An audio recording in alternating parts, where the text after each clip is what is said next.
Testing. Alright, cool, we're back. Um, yeah, so as I was saying, right, hopefully it's not too loud. Yeah, so I'll start again. Uh, Hello everyone and welcome to another episode of me, Rob McIver, playing Braid. This is only a 2 hour session, although I'm not playing Street Fighter with the other guys and then we find those afterwards. Basically you'll be playing it by ear. So see how it goes. We're still in the commentary section on Braid, and then after that we're moving on to the art direction. But like before I begin, I want to just announce some sad news. I wanted to mention that one of my regular viewers, as you know, or not know, I suppose, is Rockhen, and she was basically been following me since I first started Twitch about a year ago. I met her 10 years ago when my mum passed away, and she's been very supportive since then. Um, and once I've been doing Twitch, she's been supporting me every stage of the way, and she's been like a common thread that's been like supporting me throughout my entire Twitch journey this last year. Um, yeah, so it's quite difficult to say that I just found out on Tuesday that she passed away, um, which was quite a shock to me. She was like say supportive of me, like I'm mostly on Twitch just speaking to the void, but she always was there to like talk to me and promote my stuff online on like Instagram and Facebook and stuff. So it's really sad to hear her go. Um, I know I was not expecting it at all. I don't know any details what happened. I just heard through the grapevine, through one of my family members. So yeah, sad, sad to hear. This stream's just got like a lot more quieter now.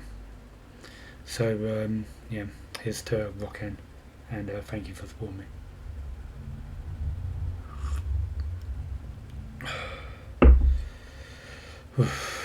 And that was also the reason why I didn't do stream on Tuesday.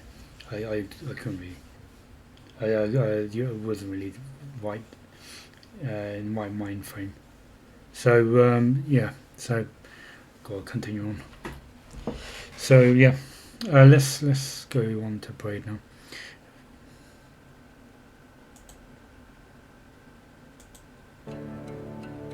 You should be seeing it now.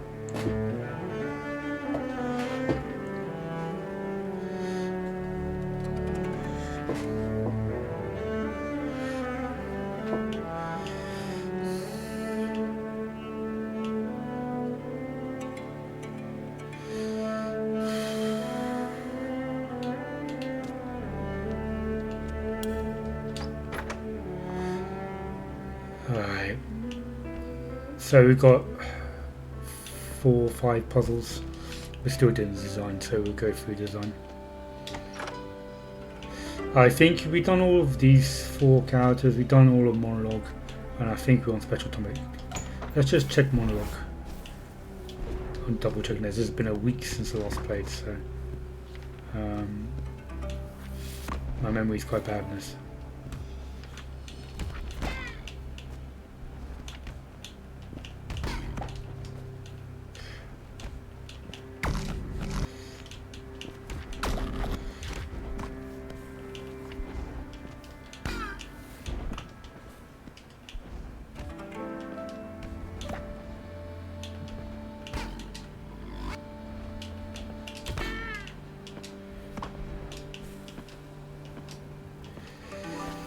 Cool. Alternative designs. I don't remember if we did that.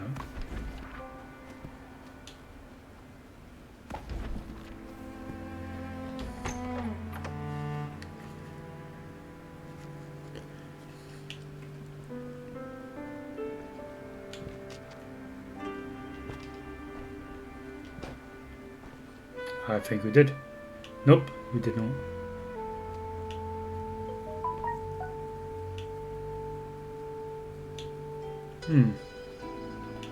Alright. Hunt.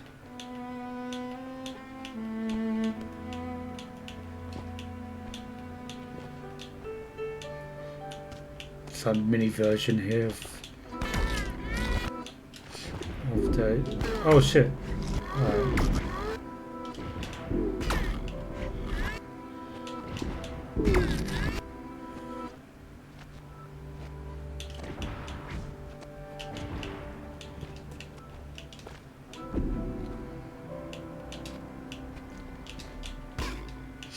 Alright, well this could lead on to a puzzle. But let's just do this first.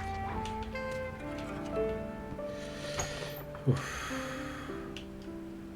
One problem that I see sometimes with Hunt is that people get up to the platform on the left here, and they've already killed the monster below as expected, so there's no visual sign of the right way to get across to the right. But there's a monster here on the platform with them, or if they killed it already, as soon as they rewind, that monster is the first one resurrected. So a player might spend a long time trying to bounce off this monster as it walks over to the right side of the platform, because it's the only obvious possibility for solving the puzzle. The jump doesn't come anywhere close to getting you across, and you do bump your head on the ceiling for reasons explained here. So this approach can't work, but a player is likely to try several times, frustratingly, before trying something else, because there simply is no visual cue of any other way up there. Maybe that's fine. I thought so at the time. Hey, it's a hard puzzle, let people be a bit stuck. But now I wish I had encouraged players to be stuck in a cleaner way. The cleanest revision to try as a designer might be just to delete this monster so that the platform is empty. This messes up a subtle bit of symmetry of the level, that there's exactly one monster on every walkable surface, but it's probably worth it. But removing this monster would somewhat ruin the World 4 version of Hunt.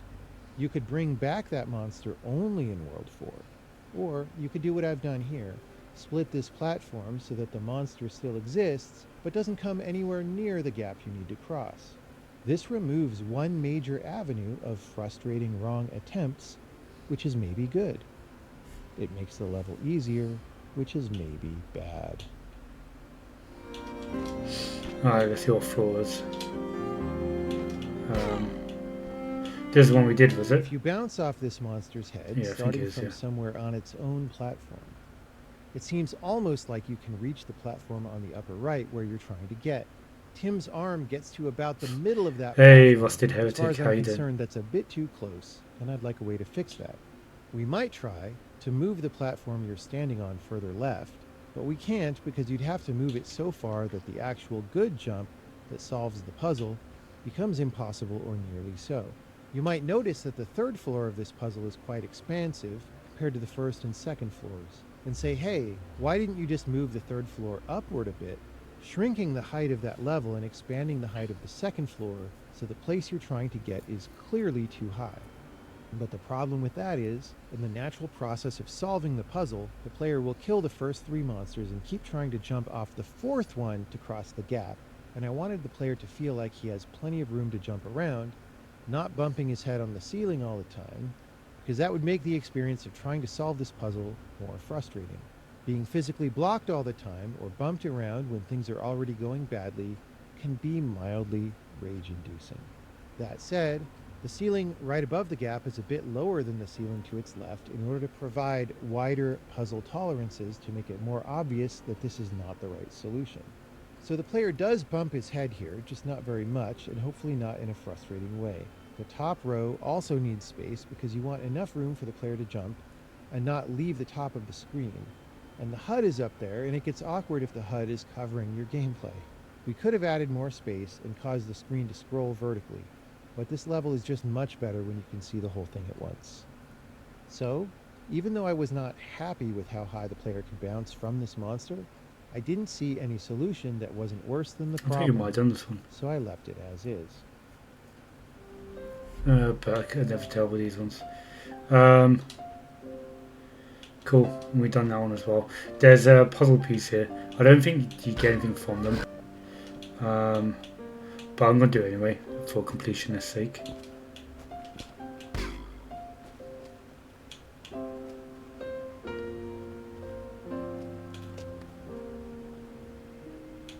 Right, we leave this one. So, yeah, rusted. Good. Just did my speaking exam and got the highest grade you can get, a 9. Feeling not half bad. Um, is that when you say Braid viewers in that YouTube video? Is that to Rick Ashley by any chance? Yeah, no, I'm good. I'm good. I got Civ 5 recently.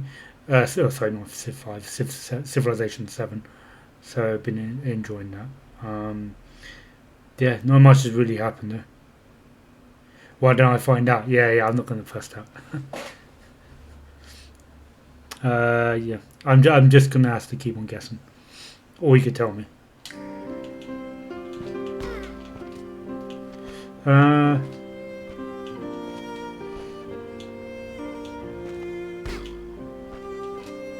so is Rick Ashley, ain't it? Or is it one of those poop videos you bang on about?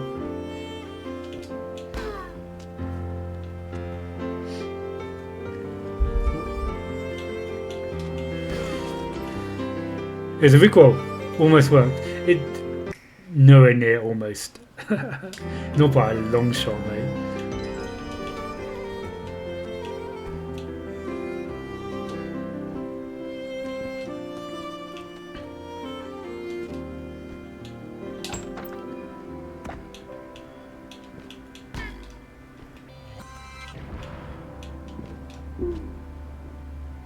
Cool, I got an idea.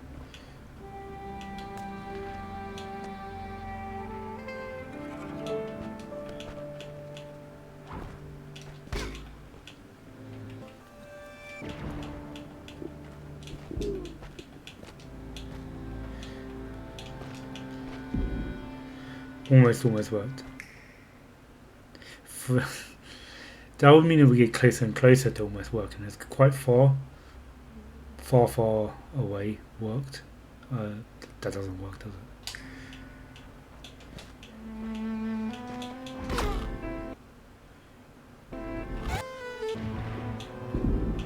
I was hoping that would headbutt the guy and push him upwards.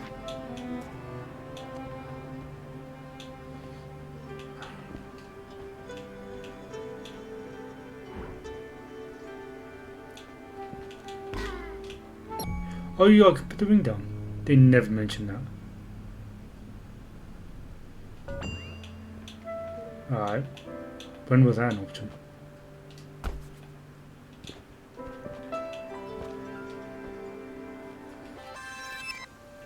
Let's just put that guy back.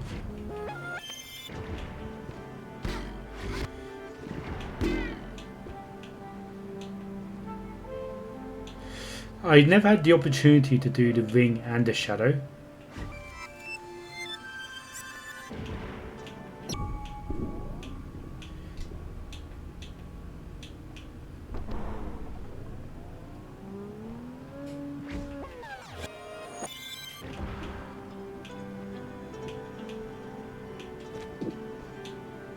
Oh my god, he separates them.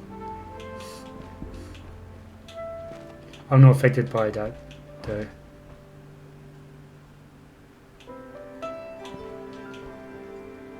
How would separating the shadow from the guy actually help me? I still can't get up.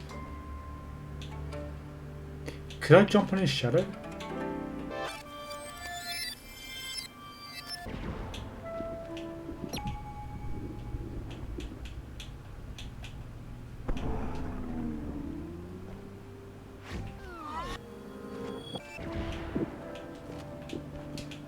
Can't jump in the shadow.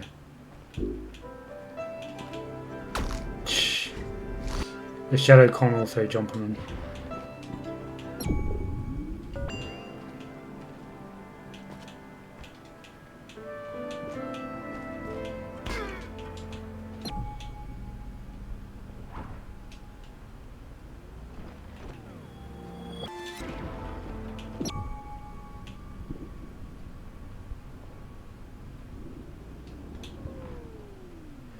I have 2 rings on at the same time. Alright.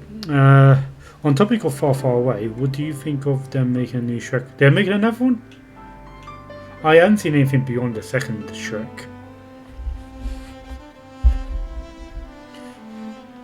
Shrek 2 was amazing. But then when the third one came out, I heard it was actually not too great, so I kind of left it.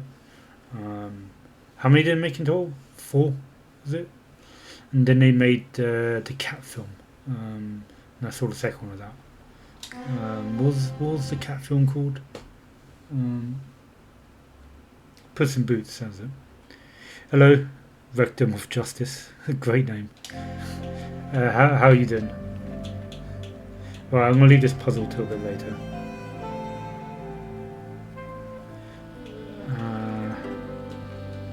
I've done those ones. That cannon basically fires this guy up. What does the purple mean? The purple just means a shadow.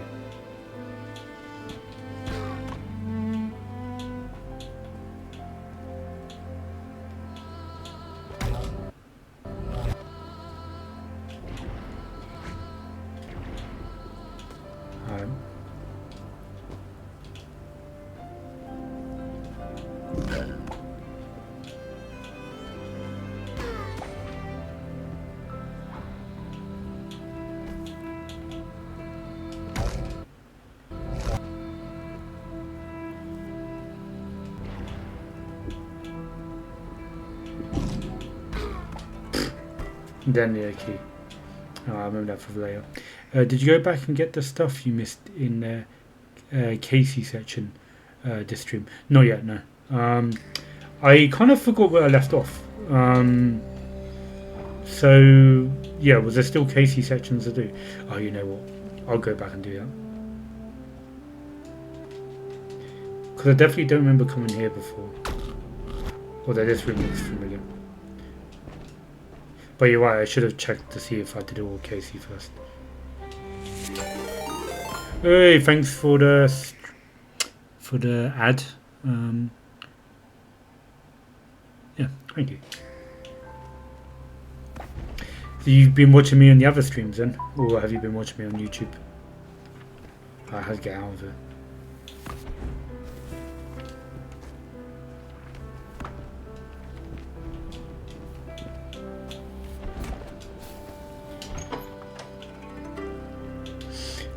Cassie. I think I did Cassie, all of Cassie. It was Brian Moriarty. I was wondering if I haven't done it all. It's been a while. I apologise.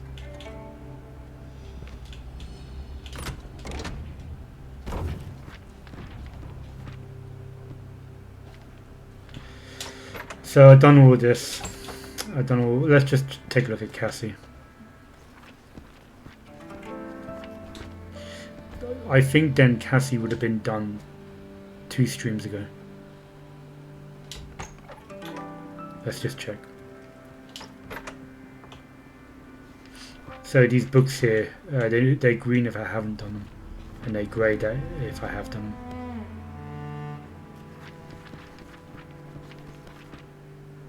So I've done all those, done all those.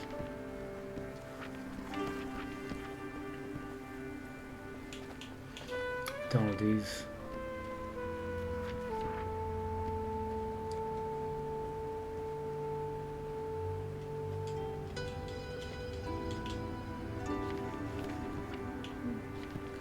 There's 2 up there, 3 up there, 4 up there, 5 up there, and a secret.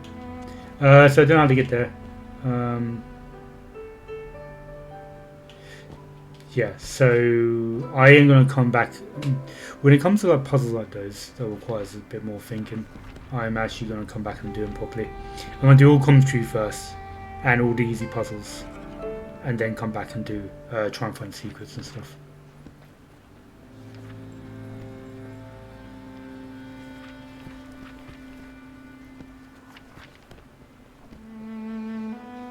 So yeah, I haven't done the rest of the Cassie section, and I'll be going back to that later. Don't worry, I won't back, I could just teleport. Yeah, I did do all of my RT, didn't I? Yeah. Alright, back onto the monologues.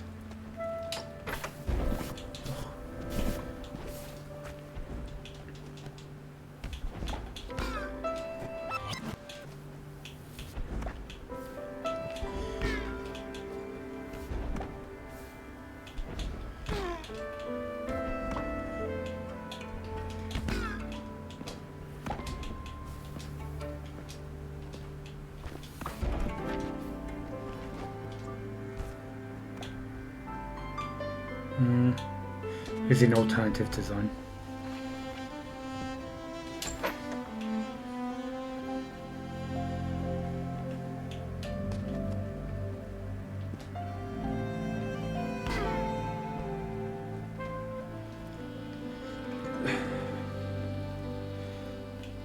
Alright, yeah, so where's the key?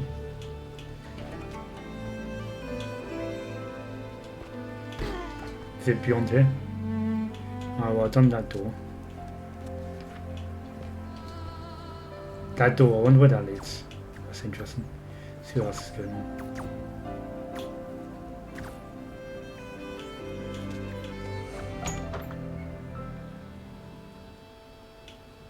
I think I've done this already. Here is a simpler version of the mimic distraction puzzle. Yeah, I I've done did this one. think of this form of puzzle. Can't remember, but I think I found your VODs on Twitch, then clicked your link on to YouTube, since YouTube doesn't put smaller channels in the search results when sorted by upload date. If the video is more than a few hours long, unless you're one of the lucky ones and or the search terms are the exact complex video title. Fair enough. I heard Twitch is quite bad with promoting anything. People won't know of your existence unless you are told to come here, basically. I heard YouTube's a lot better for that, so that's why I'm uploading on YouTube. I'm just going to read that again.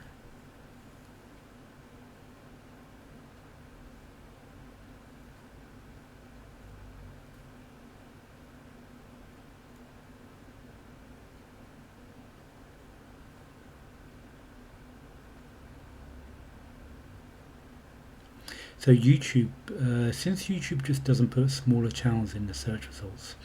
Oh, okay, so you didn't find myself on YouTube. You linked it directly from Twitch to YouTube. Oh, I didn't know that.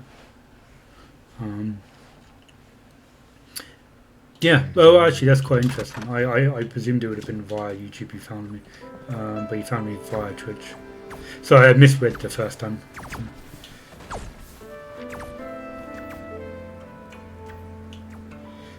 Yes, I've done that room. I swear I've done this one as well. There's the key. And I've done that book as well.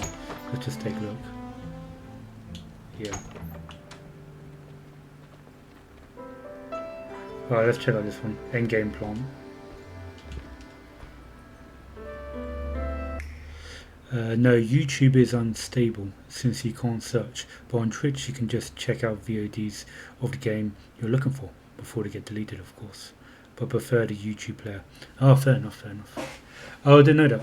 Thanks for the insight. I always presumed it was YouTube that was getting me. I'm checking my view count though. Like I'm getting a lot more views on YouTube. Than I am, and also when I do what do you call them, shorts on YouTube, I'm getting like a lot of views. They're pushing really hard for the shorts, so that way I thought that would be a good way of directing people to my Twitch and my YouTube, basically. This is my first attempt at a subtle introduction to World 1 that's about maybe noticing that the plants go backward, as mentioned over here. I'm not sure it would have been the best way to introduce the world, as it would take longer for players before they see what makes time unique in that world. But we did it here just for illustration's sake. Yep, looks the same backwards as it does forward.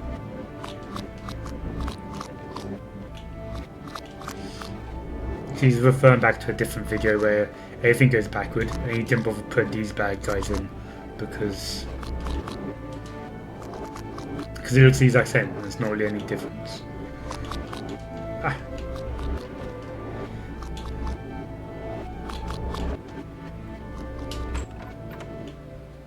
How's it on that? Let's figure out the puzzle for this bit then.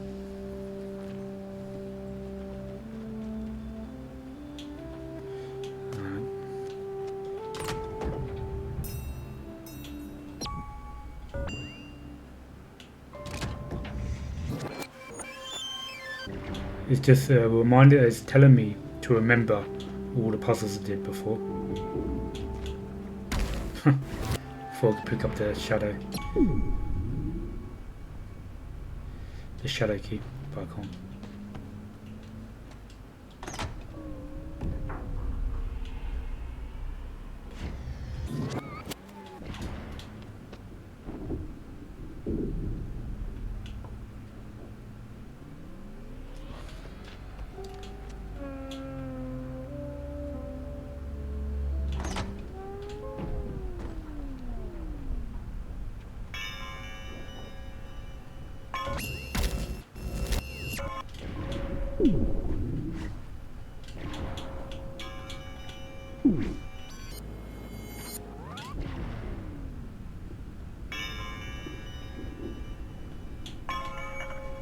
Cool, got a key.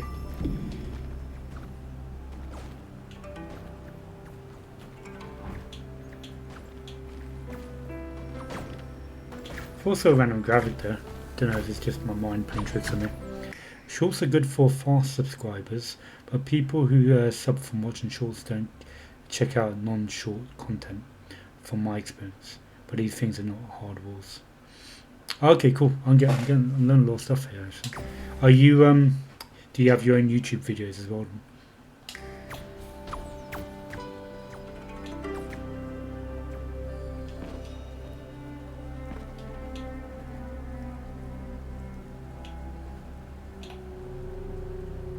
Alright, cool. Now I need to do this puzzle, which I've kind of done earlier already.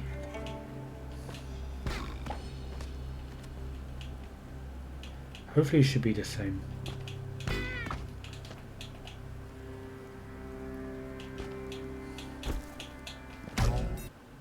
Ah, to make me drop the key. Damn it. Alright, yeah, this is actually right.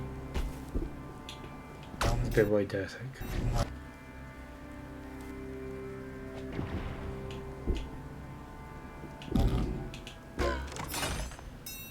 Cool. That worked.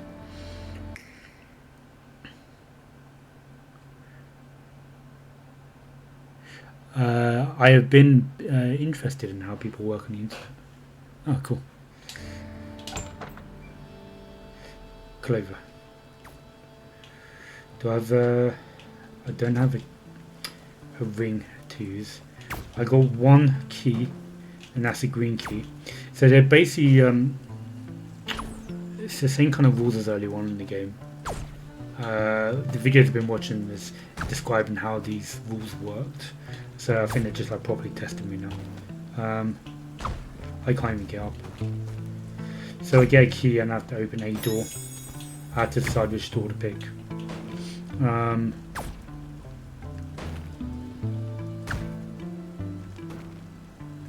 I have to go right first to pull the switch. Oh god.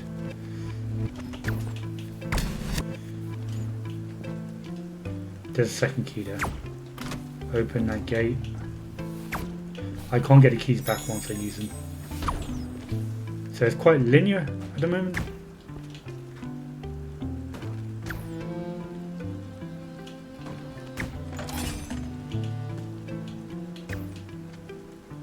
And then third key here. But I can't.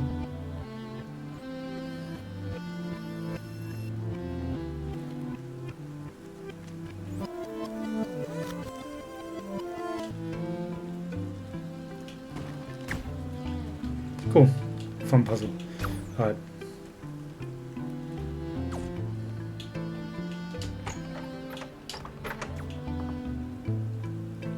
So we've got a standard key there, two glowy keys, a glowy switch.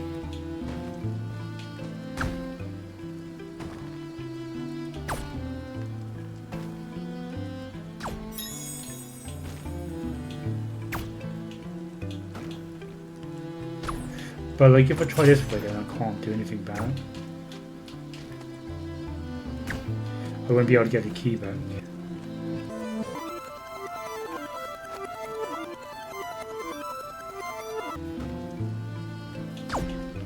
This is tricky.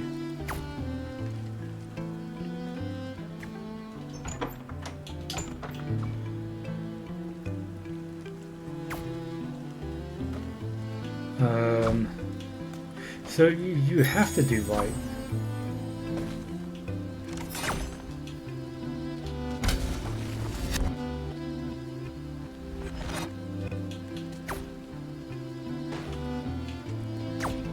The key is gone.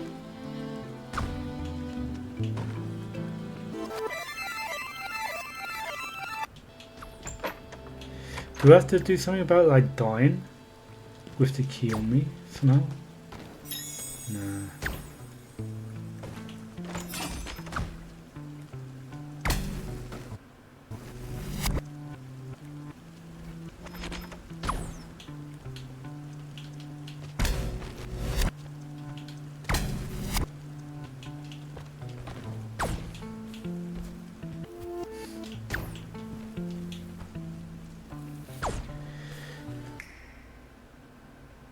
You missed the first train minutes. What did you do today? Not much. Today I spent drawing half the day and Civilization 7 the other half of the day. So yeah, I'm trying not to play like Civ on weekdays. I'm not trying to play games during the day, but like Civ 7 just came out, so kind of a bit obsessed with that. So I try to spend my weekdays like doing like art commissions or practice art and stuff. So yeah, I was productive half the day. So it was nice and relaxing. So. Alright, cool. So I got a key. Do I pull that switch?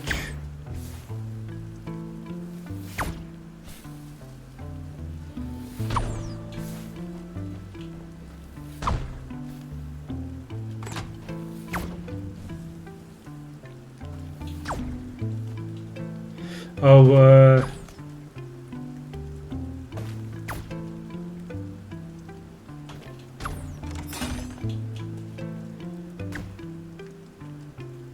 I can reverse back.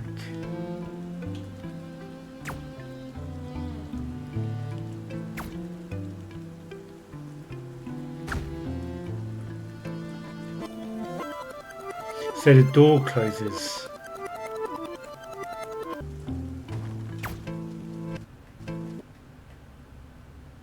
But I can't go forward in time. I want to go forward back through that door again. I think that might be it.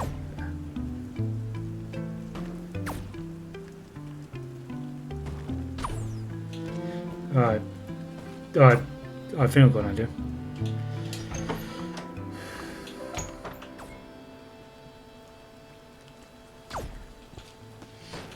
So you collect the key, open the first door, grab the second key, open the drawbridge, rewind, but with this key on me, so with the key will now follow me no matter what. That drawbridge goes down there.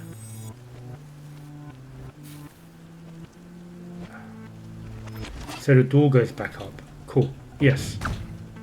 Cool. So now I rewind it so the door closes again, so the bullets hit the door. So now that I open this and get this, I don't have to worry about the bullets hitting me. Brilliant. Cool. We got it sorted. Then you go up and then puzzle solve. Yeah, that was fun. I fucking love it. Alright, cool. I remember re-entering this level so many times. Oh, have you done all the commentary stuff then?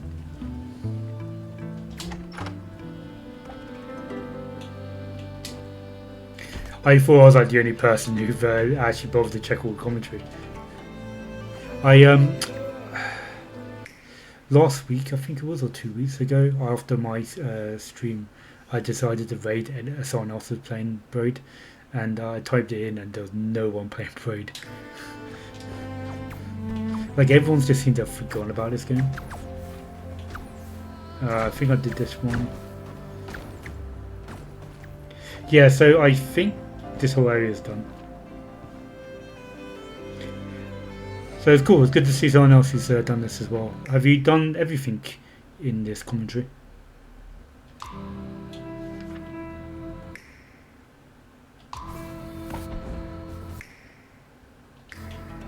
I've done anything here as well. Special topics. One next.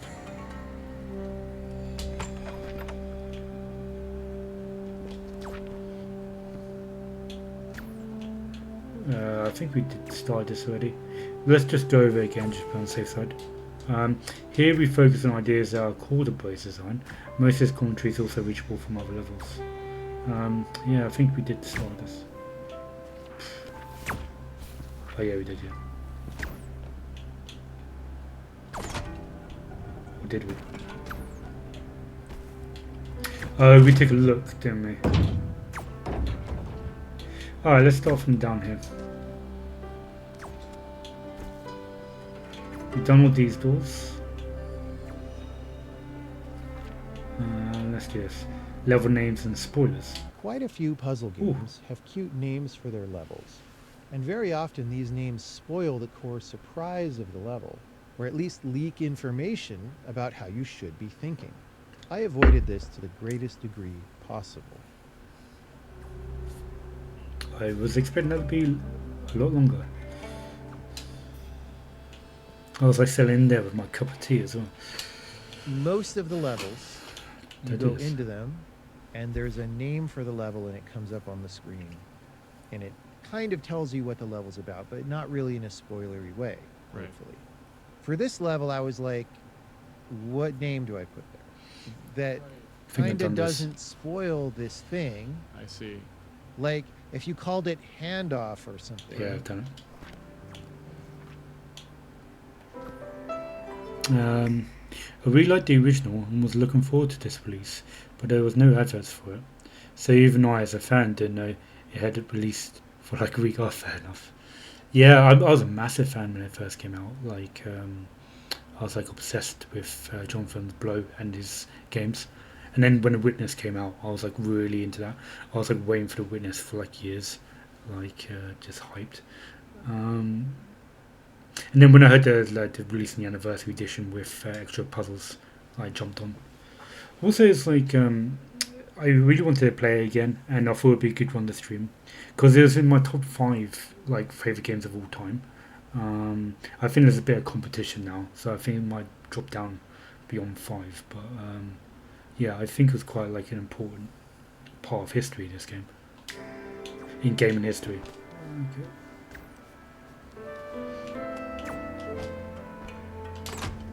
Alright, that one goes back up.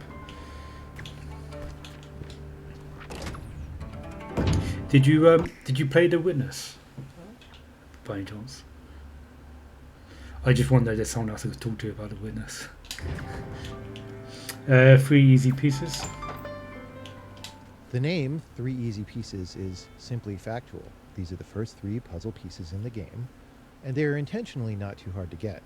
Their role is just to help communicate the game's basic mechanics. But the name is also a reference to a collection of Richard Feynman's lectures on physics, which is called 6 Easy Pieces. There's a follow-up book of Feynman lectures called 6 Not So Easy Pieces, and I had in the back of my mind that I might at some point title another level correspondingly, but the right situation never presented itself. That's cool. Didn't know that. I thought it was good to have the name 3 easy pieces as well. It's like not only like an introductory to the game, but it kind of like leans into the fairy tale vibe.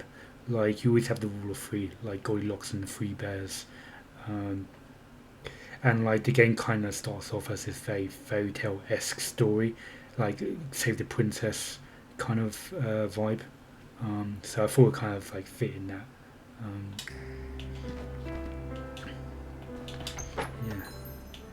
The Pit is an arcade game from 1982 that was some kind of amalgamation of other games. The goal was to go from your stranded UFO, hollowing out tunnels, avoiding falling boulders, and evading enemies. You go down through a dangerous pit, avoiding arrow traps, which were probably inspired by the film Raiders of the Lost Ark, to grab an energy crystal that could power your ship. Then you go back up across a quickly retracting floor above a giant monster in a pit of acid, and then return to your UFO. All of this happens on one screen. The game certainly had a lot of ideas going on at once. It was fairly random in its inspiration and design, as were Here so comes the many games in critique. the early 80s. It's a pretty simple game by modern standards, but it's a game I remember fondly, even though honestly I don't consider it to be one of the better games of the era. Meow, meow, Cersei, meow. My cat, after sleeping, it wakes up and like starts meowing like, where's everyone? So I think it's a bit distressed at the moment. Meow, Cersei, meow. Oh, let's see what you say. I really liked the original and was looking forward to this release, but oh yeah, I read that one already. When Cool. programming home computers, Let's it's a rewind. pretty simple game screen. I'm gonna The rewind ten game seconds. certainly had a lot of ideas going on at once. It was fairly random in its inspiration and design, as were so many games in the early 80s. It's a pretty simple game by modern standards, but it's a game I remember fondly, even though honestly I don't consider it to be one of the better games of the era. When programming home computers, like the TRS-80 color computer or the Commodore 64, I made several variants of the arrow trap room from the pit because it's a relatively easy thing to imagine on a text display that has directional arrows in its character set. This made the pit more of a formative experience for me as a programmer. This level has none of the actual mechanics from the arcade game, but I felt the name was a nice tribute. Cool. Never heard of that game. I've 100%ed it on everything. The game counts BTS, but I don't know if I found all the non-counted things. Like I found two hidden wolves just a few weeks ago. Uh, in the witness.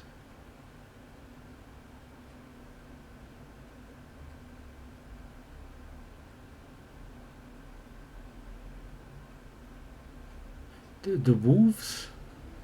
I don't remember the wolves. Yeah, like I completed the game, and then there was like there's secrets in the game, right? And I completed all those as far as I'm aware. Um, I do believe 100% in the game. Um, I think in the end I had to actually look up how to solve one of the puzzles. All the rest I basically like figured out. I think there was one or two puzzles I had to brute force. There's one on the ship, um, on the sunken ship. It's like that puzzle was way too hard, and I brute forced that one in the end. But I really love that game. I think it's better to go back and go down. So I imagine it's gonna take me to. Oh, let's go to the next one. Let's see. Yeah, that was that one. Alright, cool. There and Back Again is a reference to J.R.R. Yeah, got that Tolkien's one. book, The Hobbit. That book is not particularly relevant to what's in this game, but the reference felt cute at the time. Sometimes when a reference feels good, this is the subconscious noticing appropriate but subtle connections that strengthen the game as a whole, and this is a big part of the way that I design, so I try to respect that process and pay attention to it.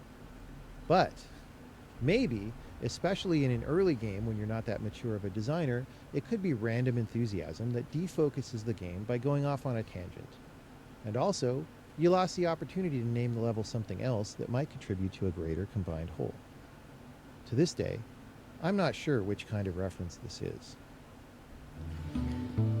Once again, that goes into like my theory that like the level's named off like fairy tales, and it has like a fairy tale kind of aesthetic and a vibe to it, like yeah, fairy tale motifs basically. So you had three easy pieces. It's like kind of like Goldilocks and the Three Bears kind of stuff. But there and back again. There and back again. From the Hobbit is another like fairy tale. Can you call that a fairy tale? It's a kid's adventure story. Um, so yeah, I thought that's within theme basically. I couldn't do the ship vault without help. Fair enough. There was another level in the Witness. I think when you go back to the beginning, there's like secrets in the first courtyard, um, and I can't remember exactly how it was, but there's like a secret door that opens, and then you have to try and solve a puzzle on that door, and that one I brute forced. There's like I think there's equivalent of like 100 possibilities, and I basically just tried every one of them in order, and eventually got it. The one I had to look up though was I don't know. You said you think you completed 100%. When you go on top of the mountain and you had all the lights aiming into the center of the mountain, the top of the mountain. Um, there was a switch on that box that is lit up. I didn't know. I couldn't see where the switch was, so I had to look it up. Alright, cool. Let's move on to the next one.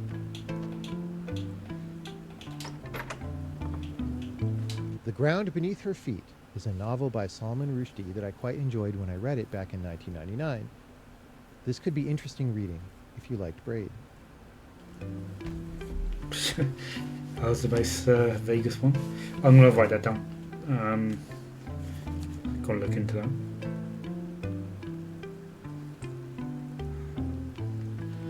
What was it called? The Ground Beneath Her Feet. Ground beneath her feet.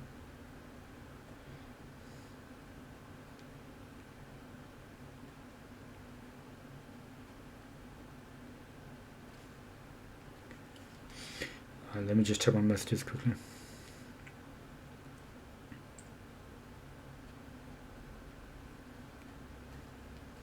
Cool. Back on it. Let's get back on it. Is a novel by Salman Rushdie.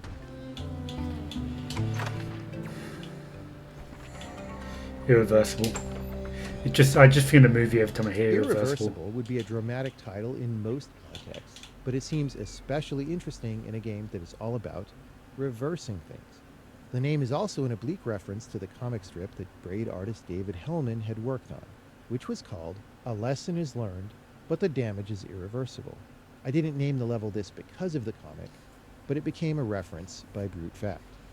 And it's actually a weird coincidence that the whole theme of the World 2 fiction is learning lessons with the damage being reversible. Oh. I think a good reference should fit the context when you don't get it and not distract you when you do. Yeah.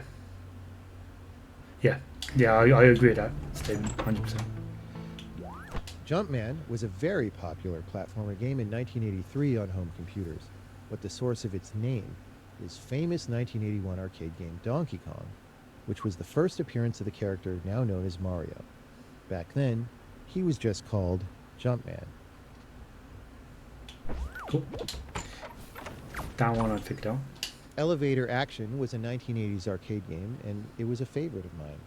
When designing Braid, once I decided there would be moving platforms and had the idea that there would be levels based on 1980s arcade games, which actually never happened, but you can follow this link over here to hear about that, I knew that I wanted to make a level called Elevator Action, but I didn't know which level that would be.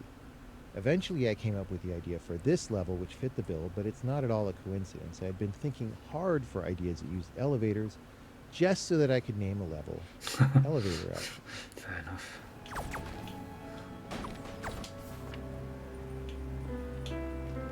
I guess the easiest thing to start with today would be something that we mentioned earlier but haven't actually discussed in detail, which is the idea for like the retro games. So Yes. Early on, I don't know that I ever had a build in which I could play it, but I definitely saw you play the Mountain King Did I watch this? retro game. I don't remember myself ever seeing any other retro games, and of course in the final version of Braid, there are no retro games. None of that's in there. Yeah. Maybe it would be a good time to just like go over like what was the plan there, why did you decide you didn't want the plan, we did this. and what would it have looked like had it actually been implemented?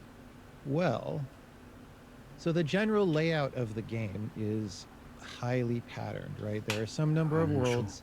You collect puzzle pieces in them. It's the same number of puzzle pieces. They have entrances from the house. In the middle of the worlds, there's a puzzle frame where you can stop by and do the pieces. At the end, there's always this stuffed animal dinosaur dude, right? Mm-hmm.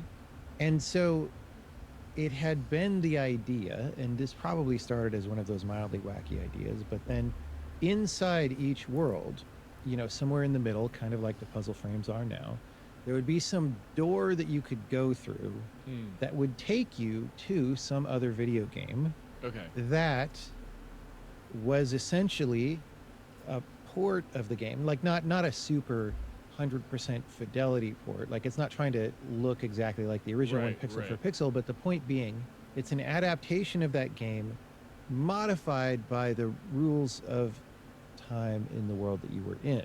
Okay. And why? Well, because I was making this game and I wanted it to be big and cool and have cool ideas in it, and that seemed like one. Braid itself being rooted in Super Mario Brothers kind of a thing suggests that to begin with, Mm-hmm. right? Mm-hmm. Possibly some of this thought began way back when I was thinking about should it be a Super Mario Brothers thing or something else, and I'm thinking about what are the different game genres and all this, right? And so I had some ideas. I never got even so far as to know what all the games would have been, Okay. because it's a little bit hard to come Right. up with a retro game and then not only like, okay, it's not that hard to re-implement a retro game. Those games are Right. pretty simple by modern standards, even in Right. 2008, especially once you already have a game engine running that like does 2D stuff and whatever. It's like, Right. okay, we just transpose the arcade game into this system that I Yeah. have running. The hard part is, can I pick and curate arcade games where the combination of that old game and the way it worked and the new rules of time make something interesting and gratifying to play? Mm-hmm. And I wasn't really able to solve that problem, although I didn't spend an intense amount of time working on it, because at some point it became clear, oh, the game's just going to be too big if I do this for everything. But I did prototype it a bit for Mountain King, which, okay, so Mountain King is a game Mm-hmm. from the 80s that was ported to a number of systems. I probably mainly played it on the C64, but I believe it even existed on the VIC-20 and even on the Atari 2600 maybe. There was like a kind of a bad port of it. Was this a home computer game primarily, or was it an arcade game that then I got never ported? saw it in an arcade. Because I haven't. I either believe ever, it was so- a home computer kind of So game. it may have been just whole cloth, never in an arcade Yeah. kind of thing. Anyway, the way that it works is you start on a mountain where quote unquote mountain is a bunch of sort of parallel platforms Mm-hmm. that as you're lower down, it's almost a little bit random feeling, like you have a long strip of platform and then a hole and whatever. But as you go toward the top, it sort of narrows out and becomes like mountain peaks. So if you want to go up the mountain, I see. you're jumping from level to level to get to the top. So if you're on the furthest left of this mountain, jumping up would not go anywhere Well, because there isn't maybe The anything map there. wraps around. Yeah, I think we have But done you this can go one. down to the very bottom level where, there's some kind of Indiana Jones situation where there's like a giant spider that patrols back and forth. Okay. But so you can open this door and climb up to a throne room where there's a crown. Actually, I Okay. don't know. This is very complicated. Now, once you put on the crown, Yes.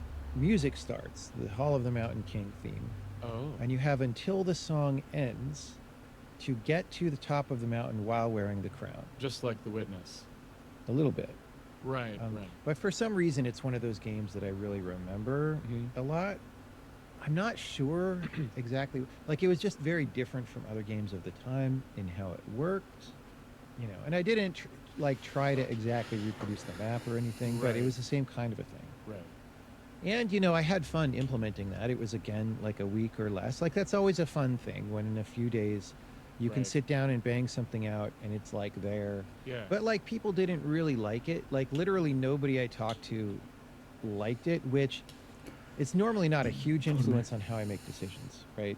For that to be negative and to be worth putting in the game as a negative playtest result, it has to be a really good idea that makes the game stronger. Right. And so far, it's just a random idea that I thought would be fun. And Right. so let me think about it more. Do I see how it's a really good idea that's integral to the game that makes the game better? And I never came up with a way that was true. It was just an additional thing that was cool the whole time. Right. Right. And then it was like, well, what happens when you win? Because all of them were going to be things with win conditions. Is it like yet another collectible? Right. And I may have already had both Yeah, I of think I've the done this. current kinds of collectibles in there. And Right.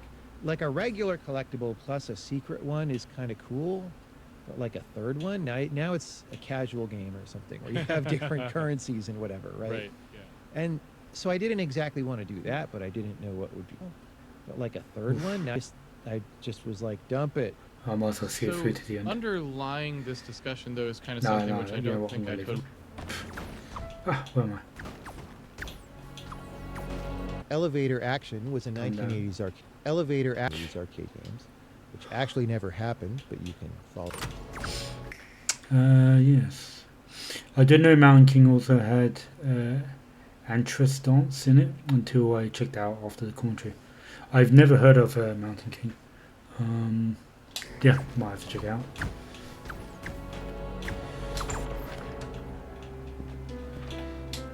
Originally, the levels didn't even have individual names. They were named by world index and sub-index, for example, World 2-1. This was part of the game's overt Super Mario Bros. Influence. I wanted players to see the text World 2-1 and notice that it is just like what Super Mario Bros. Did. But after a while, I got less excited about copying so many superficial details and decided that naming the levels would be better for the player and would help reinforce the atmosphere of the game. In doing so, I lost a bit of referentiality, but I felt there was enough explicit reference to Super Mario Bros. And the monsters and the endgame castles to do the intended communication. Even though the game no longer says World 2-1, all the levels are numbered internally. When I go work on a level, I load up World 5-3 or whatever. All that's invisible to the player, but there are some remnants that are visible to the player. In the house, the puzzle boards still say World 2, World 3, etc. The story screens have numbers in the titles, but don't anymore use the word world. Cool. Tim's name. Why Tim? The character's name, Tim, is what it is because of the word time, of course. But Braid didn't come up with this. In fact, the name is a reference to an obscure home computer game from the 1980s called Dino Eggs. In that game, the protagonist's name is Time Master Tim. Though such a name is far more apropos in Braid than in Dino Eggs, I didn't feel that the Time Master part fit the mood of the game that I was going for, so I just named him Tim. The name Tim also helps make a connection regarding the killer bunnies. The enchanter in Monty Python and the Holy Grail, who warns the heroes about the killer bunny, is named Tim. Cool. Yeah, I was completely oblivious. Tim, short for time. That's too funny. Alright, puzzle tolerances. Alright, how are we doing this? All of them open. And they drop at different speeds.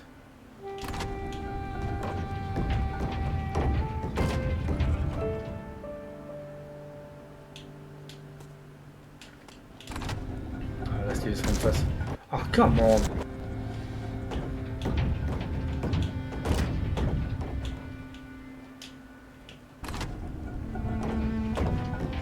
Designing a trip that needs to take a long time. Does this door open? Yeah. Right. For this puzzle to work, the wall must shut before you can make the round trip of getting up to the key and back down to unlock the gate. The wall slams into the floor at around 17 seconds, signaling obvious failure, but already by 13 seconds, you could no longer fit through.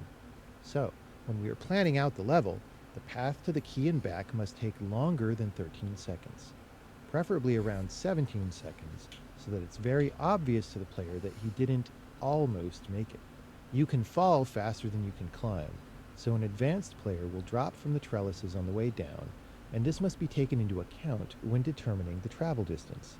If you start designing with nothing but the basic idea of you can't get there in time, and you're just trying to think of what the level geometry should be, the simplest way to imagine it is to make the level very, very wide and flat horizontally so that there's a very obvious long distance that the player must travel.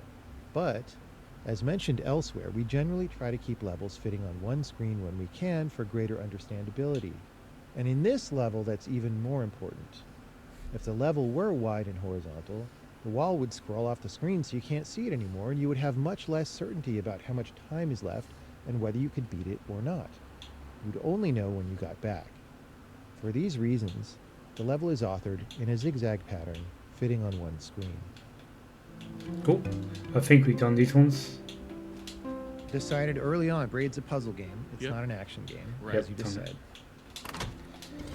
said. Cool. Let's go on next one. It is. Yeah.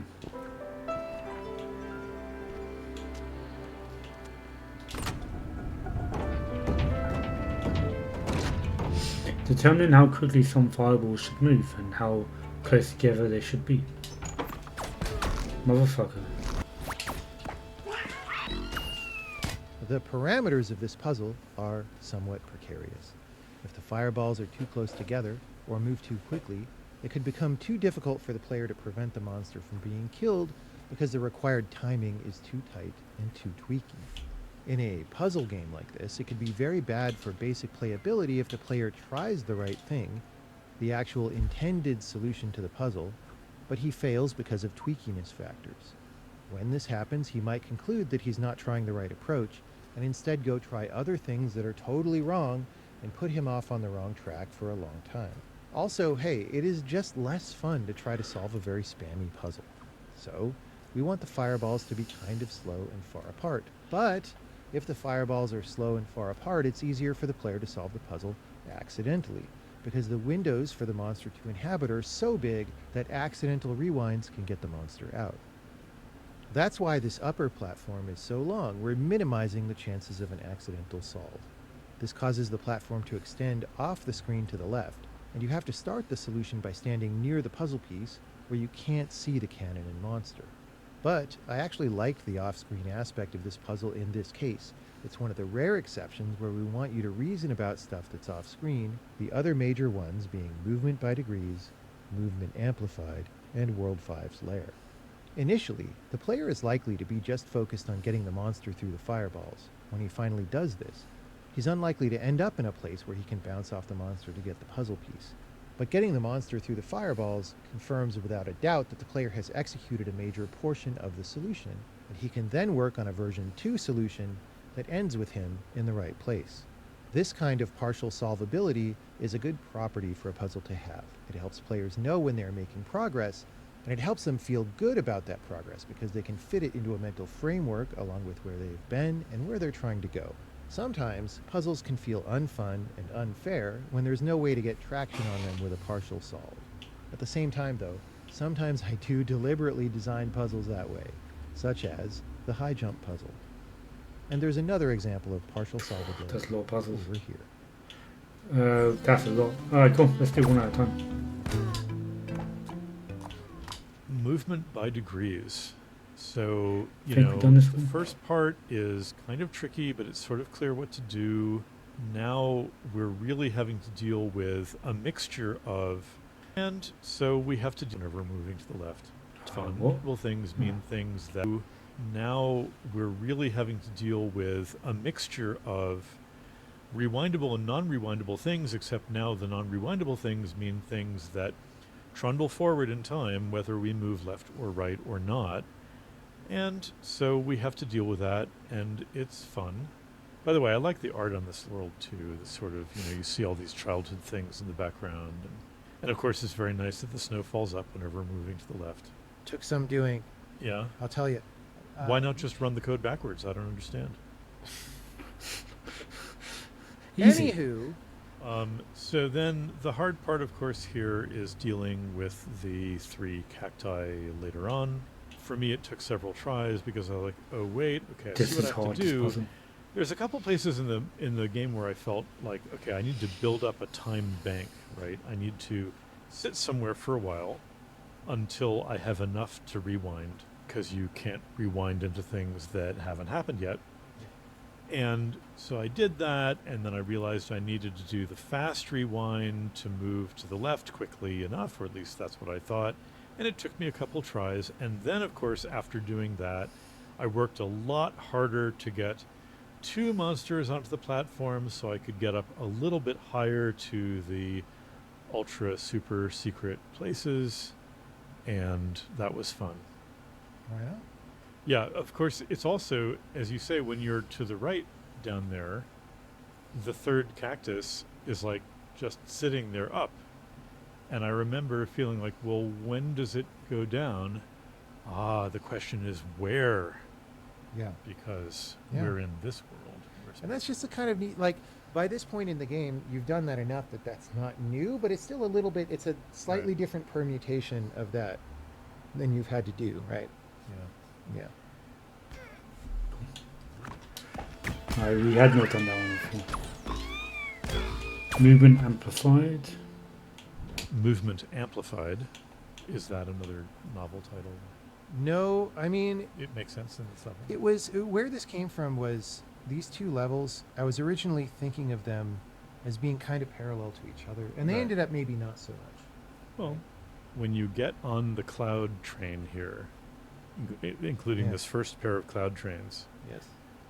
again, so for me at least, for the style of games that I like, this was another one of these wonderful moments where it's like, oh, so is this a new object? Like, is this is this a super fast conveyor belt? Because you find those sometimes in games, right? Oh yeah.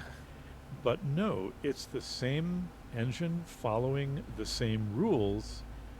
It's just that there's a little bit of a recursion here where, well, you're standing on some moving clouds. As time changes, the clouds move, but that makes time change more. And it's also kind of confusing at first, right? That it speeds it up going in either direction. But think about it, it makes sense. If you're running the clouds backwards, they move farther to the left, which means faster backwards. And if you move to the right, they're moving faster to the right, which makes time go faster. And I hope I said that right. There is also a technical note about this and how it was programmed and why that's the right math. Yeah. Right. When you realize that this is following from the same physics and the same engine, again, using the word physics somewhat broadly, Sure. for me, there's a real pleasure in that because, you know, if every new puzzle has a new widget with new behavior, well, maybe that's not the right way to make more variety. You know, maybe it's nice to have the variety emerge from the rules. So I really enjoyed both these cloud trains and the next one. And of course, this was a little bit tricky, and I thought at first I had to do something else. It's a nice fact that the key rolls back toward you if you screw up. Yeah. So here I brought back the left-right gate, right? But Right, but is there any way to... no, Yeah, we can't ever use it's the just right gate. it's more like a callback to the earlier part of Right. the game, right? In case you'd forgotten about it, about your poor performance in that episode, we bring it back. And so then we have another one of these things again, amplified by time. We have this nice moment. We have to jump on it, even though it's off camera, but it's okay. We know it's going to be there in time to catch us, and there it is. And oh, we can just barely make it onto the next Which, platform. I mean, really, that's the kind of leap of faith in the game. Right. Honestly, right? Right. Yeah. Yeah. So that's nice. Cool. Yeah, no, I don't think. Or maybe we did. I just don't remember.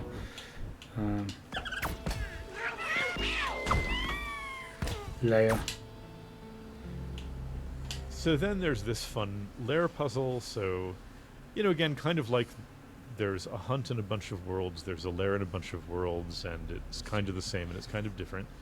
You know, now we have to use this mechanic of sending our shadow to knock down the chandelier, or at least that helps a lot, because this guy is not rewind immune. On the other hand, because he lives in both universes, both I and my shadow can bonk him. You know, there's a lot of sending the shadow to bring down the chandelier, and lo and behold, you know, we get another hit off the guy. I tried to like lure the boss over to the side so that he would be under the shadow chandelier. I never quite got that right. And then I also tried to get both chandeliers to fall on him. Anyway, I didn't end up achieving any double taps. I just sent my shadow in 5 times, and Yeah. Well, that works. every once in a while I undid a tap by going back because I got fireballed and whatever. And then the other nice thing about this puzzle is we see this really stretched journey that we have to send our shadow on. I take it that the journey we have to send him on is kind of at the outer limits of how long the branch can be. Yeah, that was the idea here, is put the lever very far to the left and the door very far to the right, and you can't really do it from the right end of the level because he Right. doesn't last that long, I believe. You kind of need to start here, Right. maybe somewhere in the middle, go up, do the thing, right? Pull the lever. You each have a job to do, and you both have to start from that place somewhere in the middle. And I think that took me a try or two, but it was, it was pleasing because this is kind of the first point where we need to ride up against that limit on his life expectancy or branching time or whatever it is. Yeah, design-wise, this is again one of those things where there's puzzle tolerances in mind, like how slowly does the door go up, how long does it stay open and shut. Sure. And the tolerances are actually, as a designer, they're very easy here because there's no constraint really pushing it the other way, which is nice. Unlike the other ones I've been talking about. On this one, it's just like, well, there's nothing requiring me to make it either long or short. I just have complete freedom about picking it. You can be pretty relaxed about where in the middle you decide to do this from. Right. It's interesting. So in some of these puzzles, Yes. the design had a very narrow window. Yes. In a couple of them, the execution for the player is twitchy. Mm-hmm. Is that like twitchy runtime and twitchy compile time or something? I don't know. Twitchy coding I time? certainly didn't think about that at the time. Yeah.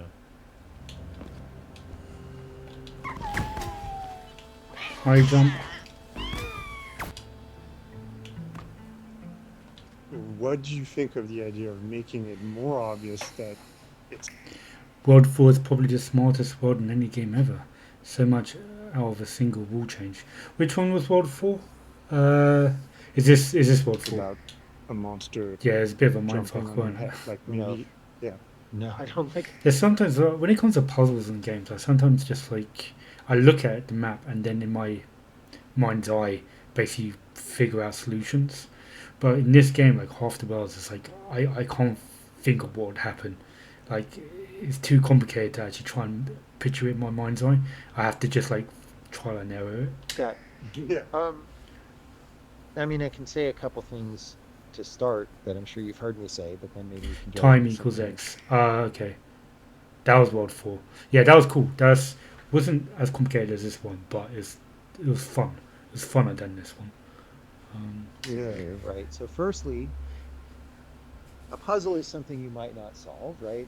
So, like, that's what makes it a challenge, is because if I don't do a good job, I won't be able to solve the puzzle, right? And some people take this attitude. Like, I hate puzzle games I think we've done this where, one. like, 10 seconds after you enter the level, it says, oh, you haven't gone that far yet. Let me give you a hint. Like, those.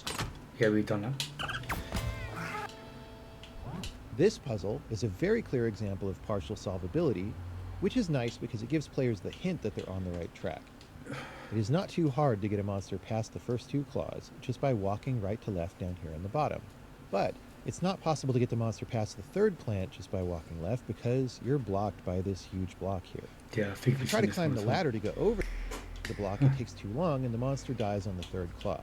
But Yeah, I was saying this is the easiest one, but yeah, I forgot about this puzzle. The first part of it was fun enough and easy enough, but to get the secret up there, that was a hell of a harder. Yeah, still really enjoyed it. Alright, all these have kind of been done already, so he's looping back around to like areas that have been done. Yeah, as I said last time, I wish they indicate which ones have been listened to or not. Alright. How to get back out of there.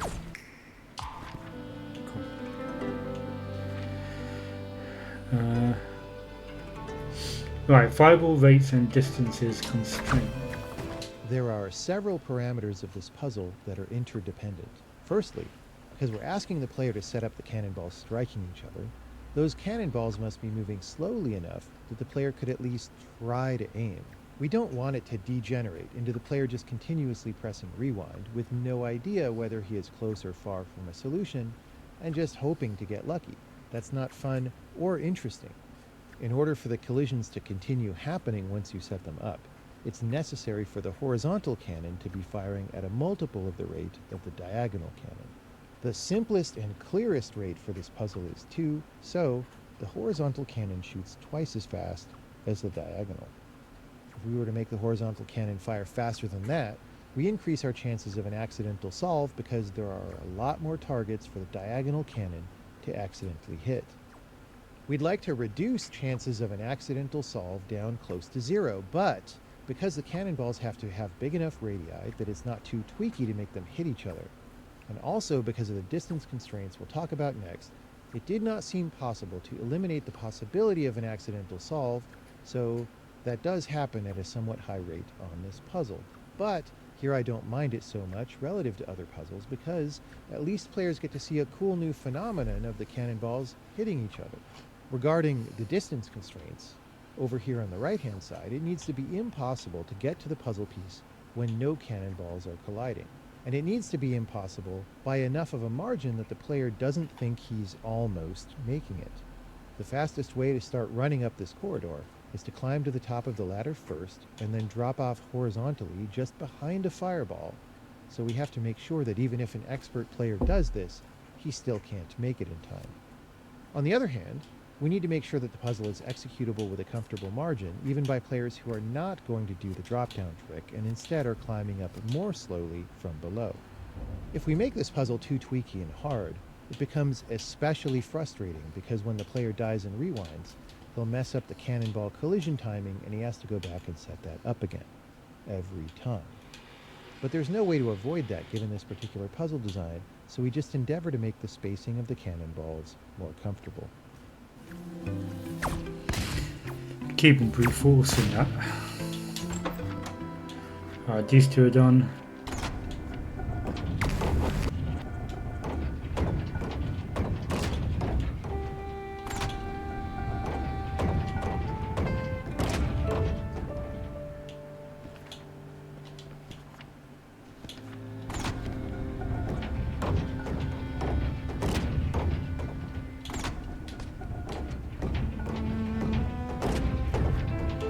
The time map to space behavior of World 4 put constraints on puzzle design.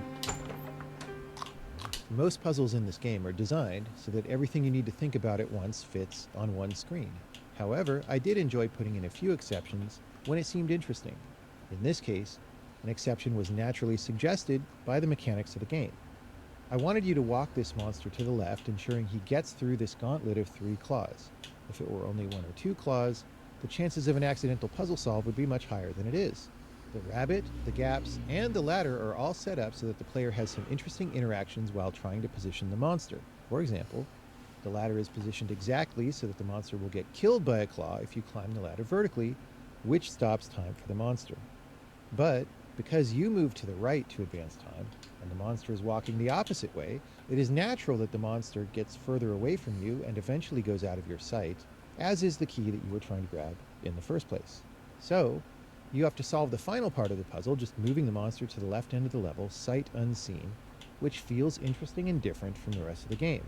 You get the usual sound cue when the key has been taken, which is a sign that you've gone far enough. Or if you have no sound, you can just walk all the way to the right end of the level to make sure, because that area has been left open and clear for the right side puzzle piece, which we'll talk about next.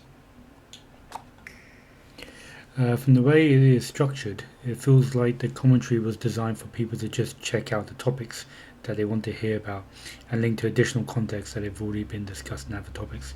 Yeah, I kind of get that feeling as well. It's kind of like a smorgasbord of like commentary, and you kind of like cherry pick the ones you want. But like I don't play like that. I play linearly. I can never say that word properly, but like in order from left to right, which basically means it ends up looping around, and then doing stuff that I've done already.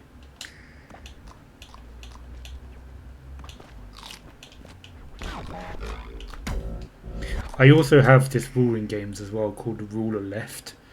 Like when I enter like a maze in a game, I always go left first, and then basically figure out each route one by one, leftward in a clockwise fashion.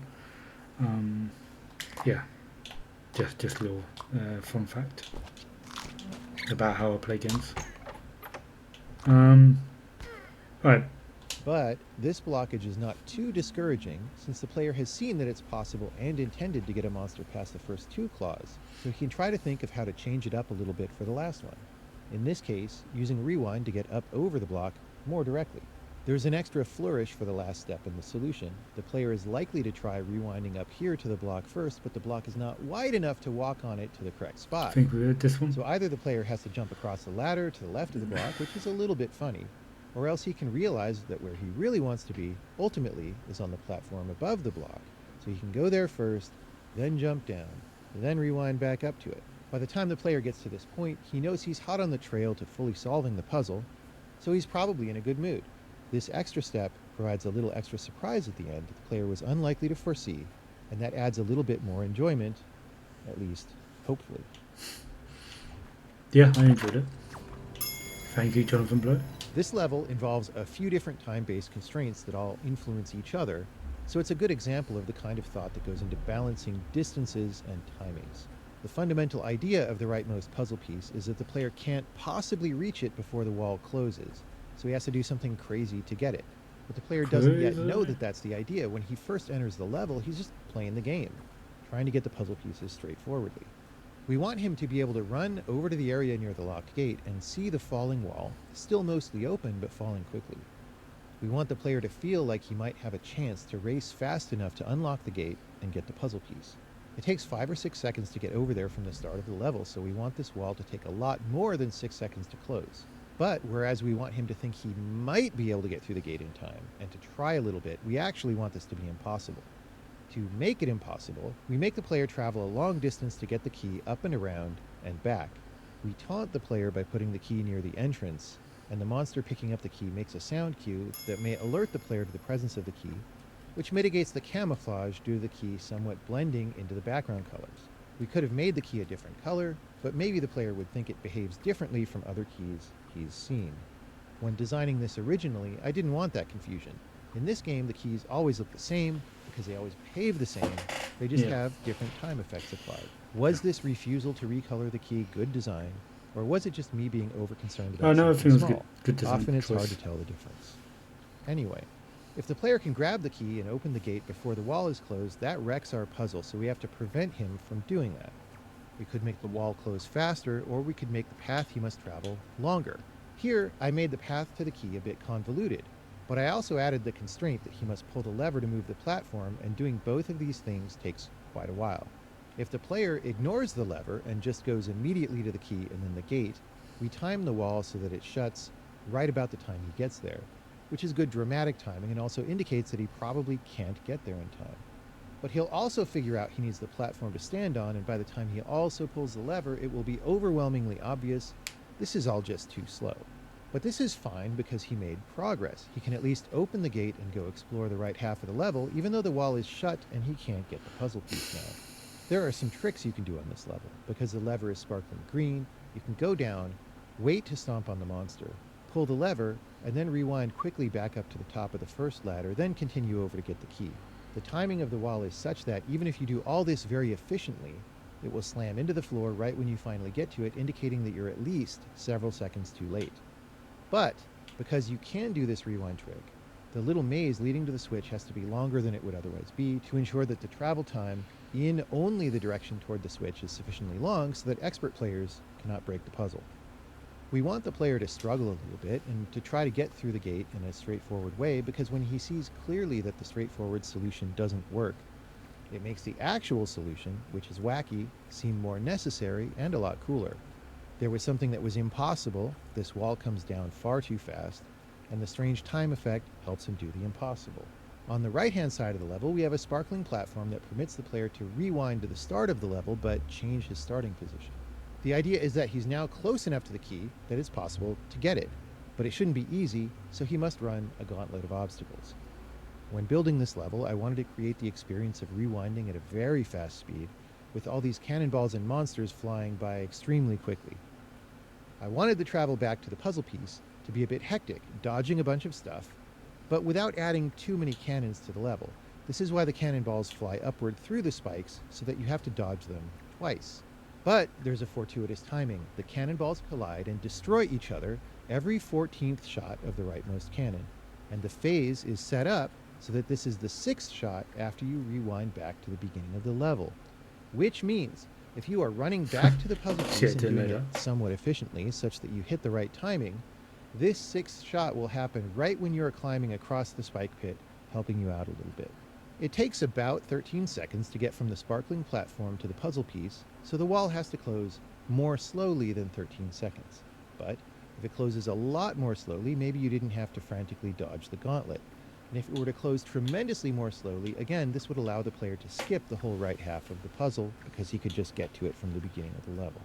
So I tuned it so that it's about 16 seconds before you can no longer get into where the puzzle piece is. You have something like 3 seconds of slack between when you could get in and when you must get in. That's not a long time, all things considered, but I wanted to tune this to be an action-y puzzle that you need to perform somewhat efficiently. Yeah, so I think it was a good choice. He kept the key colors the same. Yeah, Blaney would have been thinking they had different rules. And also, this puzzle, as you were saying, like to get that puzzle piece above, you have to solve the puzzle to the right. So normally with me, when I go into a room and do puzzles, I suppose everyone would, you quickly try it out. But if it's too complicated, then I check out the rest of the room first, because there's been games where the solution's actually further ahead than it is where you currently are. So I find it best to actually, rather than spend an age in one room, check out the entire room first, or other areas, and then come back for the hard puzzles. I suppose I can't do the same with this commentary section. Like, I'm doing everything in like chronological order, but when it comes to puzzles like secrets, I haven't. If they're too difficult, then I'll leave them for later and come back to them with a more of a better understanding of like the world around it. Anyway, what were you saying, Justice? I always check out everything. I think the playthrough commentary is the one for linear play, but it's of course missing most of the commentary available. Yeah, I want to get every green book, so I want to get every secret in this. That opens those. Oh, we have a puzzle. Yeah, fuck it, let's do this. Pardon me? Fortress. Oh, I've got to give music as well.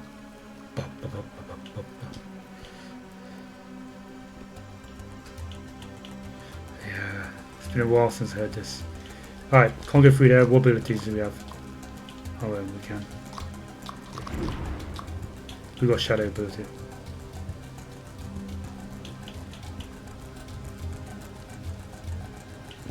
They take an age.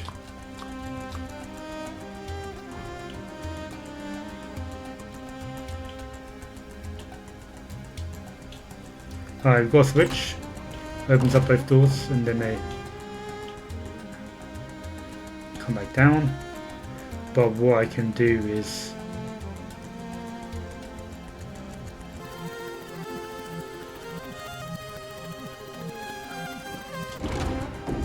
something like that. Oh, this is what I'm saying, where it's like in the mind's eye, it's kind of hard to picture what's going on. Like you have to actually play it.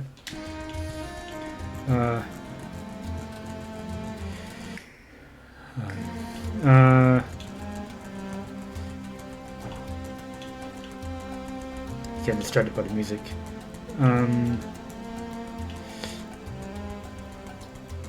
Switch then reverse back up there.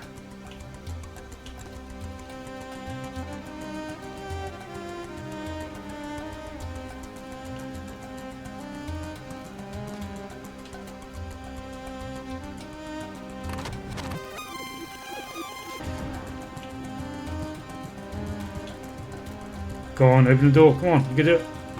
Yeah. Alright, one down. Right, part 2.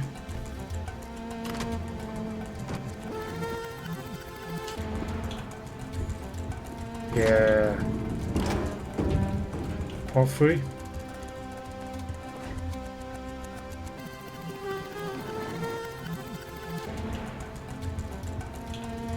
Phew. Now what? Do I have to get through both of them? Maybe I have to press it twice. So wait here. Come here. Once. Twice. And then reverse. Cool. I think I've got it. Once. Twice. Cool. Thrice. To get up there. I need to do it 3 times. I think this song is mixed scarier in the original. It doesn't feel so aggressive in this. Can we change? Ah, I can't do the old one. I didn't realise there was a change in music. Did they up the musics? I know, like in the final stages in the original game, they actually they did remixes. But I thought this one is basically similar to, identical to the first one. So I don't need to do it thrice. Maybe I could, but I can just do this way maybe.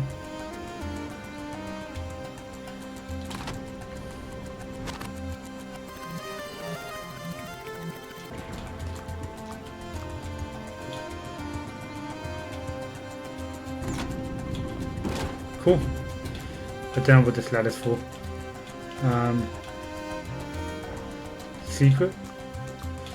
Alright, cool. Yeah, all the music is redone in some way. Oh, cool. Didn't know that. Feel free to provide you with more fun facts. Alright, cool. So we just keep on doing this technique.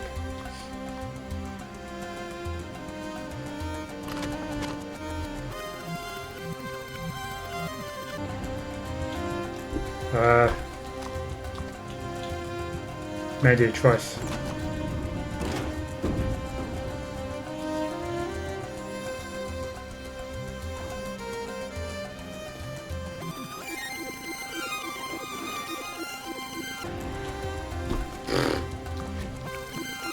Fuck up. Let's try it twice. I have another idea as well. 1, 2, 3 for good measure.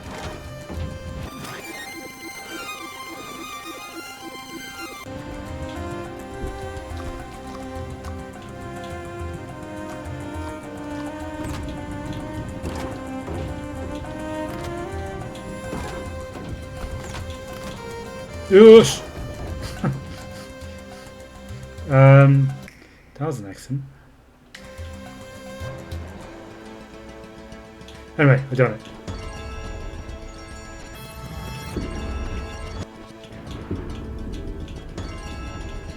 Cool, cool. Do you have anything else going on in this one?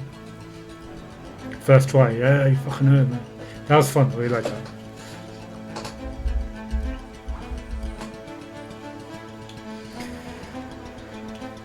Yeah, I thought they were going to be asking something else with me. But then when I saw the opportunity, it's like, oh, okay, cool. I can get this. Alright, that's fun. This book was not done. Yeah, I suppose it's this one. Now, at the same time that all these constraints are active for this puzzle piece, we also have the first puzzle piece on the left. To get that piece, you need to stand on this ledge over here so you can jump onto the platform and then climb the ladder. Yep. But the platform travels quickly enough that you can't just walk there after throwing the switch, again because the path is long and convoluted. You have to rewind there at faster than walking speed. This is a unifying theme of both puzzles in this level. You are rewinding at a speed faster than 1. In general, when there are 2 puzzles on the same level, they have some thematic connection like this, though I don't always expect the player to see the connection consciously. You can solve this puzzle with the platform moving either right or left. It's easier if you first move the platform to the right, then go to the target ledge and get on the platform as it travels to the left, since this gives you a lot more time to get there. So here's another time constraint. We need this platform to move faster than you can walk, enough so for this puzzle to make sense. But the speed of the platform also influences the times and distances for the locked gate that we already discussed. Fortunately, because we mostly use walking distances to control the gate unlock time, The platform travel speed isn't a super big issue there. We made it so that you can't ride the platform back since you'll get scraped off by this wall over here. But the walking distance along the top of the level is a determining factor. It's likely that many players will solve this puzzle by walking from the goal ledge up and around the top of the level back to the switch, even though the best solution is to drop down and run along the bottom of the level, which is a shorter path. But this has a psychological barrier since dropping off that ledge feels like a one-way movement, so you have to be comfortable with rewind to do it. We want to allow players to solve the level by going along the top, so we don't want to make that too hard by making the timing too intolerant. Why? Because the focus of the puzzle is rewinding to the ledge. If we add other elements of difficulty, it will defocus the puzzle, because the player will be struggling with issues that are not directly related to rewinding to the ledge. That said, I do enjoy that the bottom path is shorter and provides a cleaner solution, as this adds a dimension to the game where players can use improved understanding and skill. But I want both paths to work and not be too hard. Earlier we said that to increase clarity for the fallen wall, we wanted to make the travel path for the key long and convoluted. That's also good for this leftmost puzzle up to a point because it is needed for the puzzle to work. But at some point it starts making the puzzle harder because even though you rewind quickly to get to the goal, rewinding still takes time. Yep, And if you okay. rewind too fast, you might overshoot unless you prepared carefully by standing still on the ledge for a while. Since this path along the top matters for both puzzles, we need to find a balance in terms of length that works for both. If this sounds like a bunch of complicated, intertwining thoughts, it is. All this is just what it's like to design puzzles that are interlocking, and what we've covered here today is really only at a basic level. To explain everything I thought about when designing this puzzle would take a lot longer. Cool. That's quite in depth. Awesome. So let's just come the same way. Let's move the camera down a bit. Cat vision.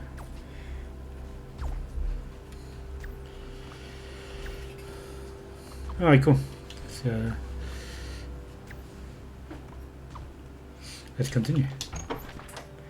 Alright, we've done everything here, yep.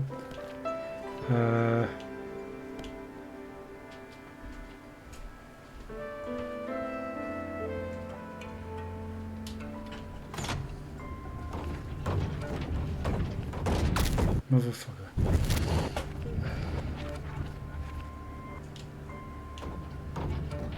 Can't do that then. Let's see. Oh yeah, you can do it.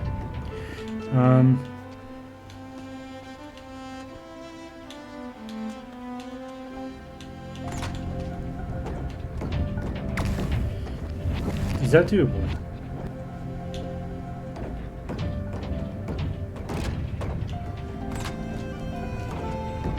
Oh yeah, that was actually, I did a little jump on the ladder.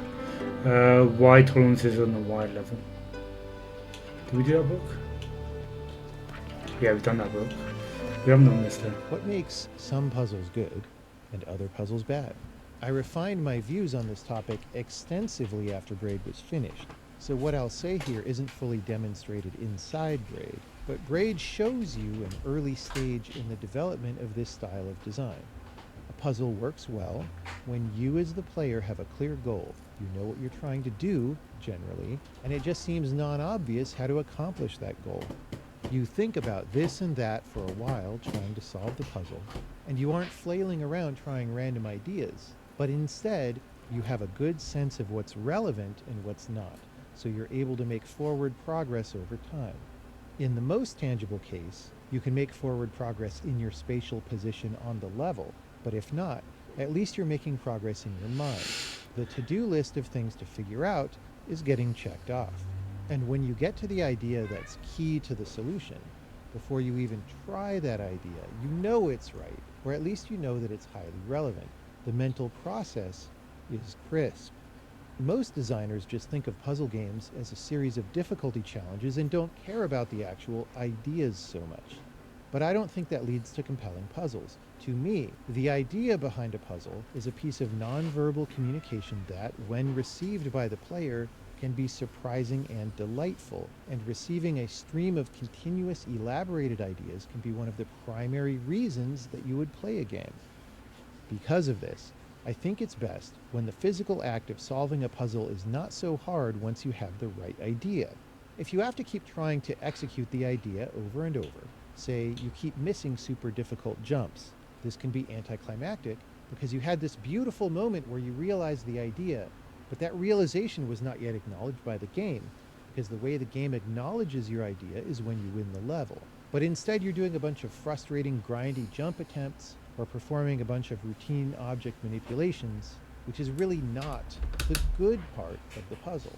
It takes much longer to get to the end, and when you do, the acknowledgement of your finding the idea has been delayed so long, the impact is perhaps no longer very strong.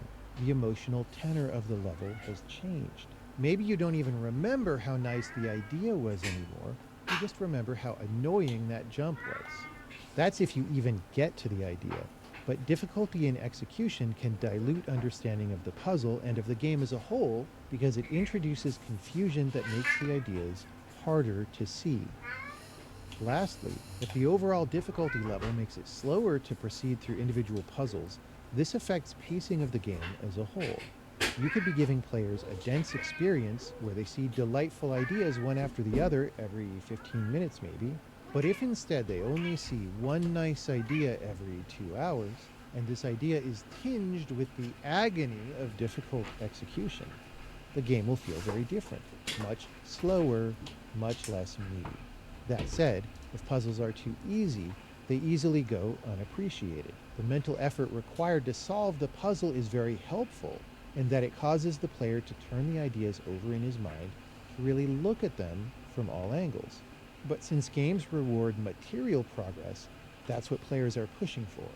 So if you make it possible for the player to just sleepwalk through the solution and win without appreciating anything, he probably will. And that's bad, because if the player doesn't see the individual ideas, he's not only missing out on these little demonstrations of individual beauty, but he's also missing the higher level flow of ideas from puzzle to puzzle.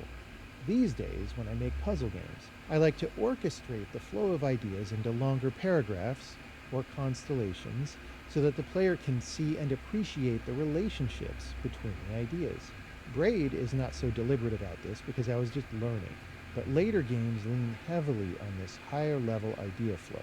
If pacing is too slow, it's harder to see the flow and appreciate the larger pattern, just like it's harder to enjoy music that is slowed down by a factor of 10. And if individual ideas are too unclear, it's like trying to listen to a recording of a conversation where many of the sentences are too garbled to understand. You may be able to kind of piece together what the conversation is about, but it's an artificial experience that is much less enjoyable than if you could understand all the sentences naturally.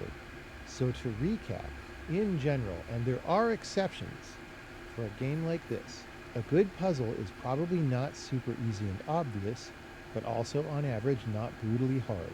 It gives you a topic to think about so you can have clear ideas about how to solve the puzzle. Upon confirming that a particular idea is correct, not being needlessly foiled by execution, you get to the goal, and you didn't just arbitrarily win the puzzle, but rather the puzzle gave you some clear understanding of what the point was, what this level is about.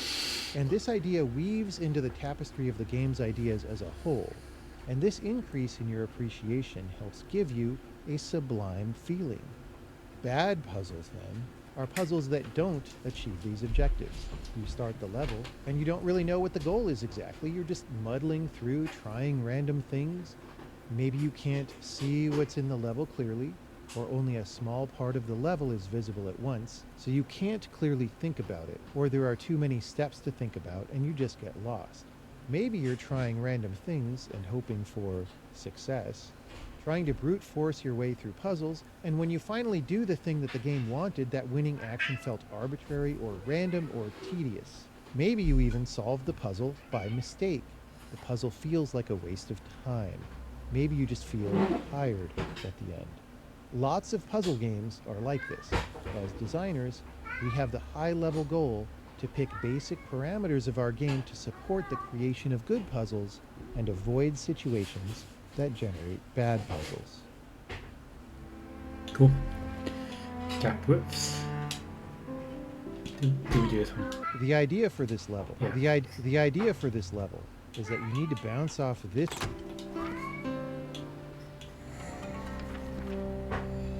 Yeah, I certainly done that. I had enough of like commentary about those hunt levels. I swear I've seen like a fuck ton of them like multiple times over now.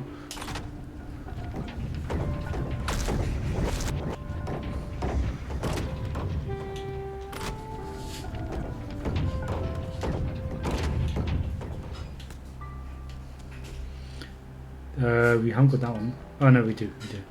Right, that's everything in this thing done. Where's this go? I don't remember where that went. Oh yeah.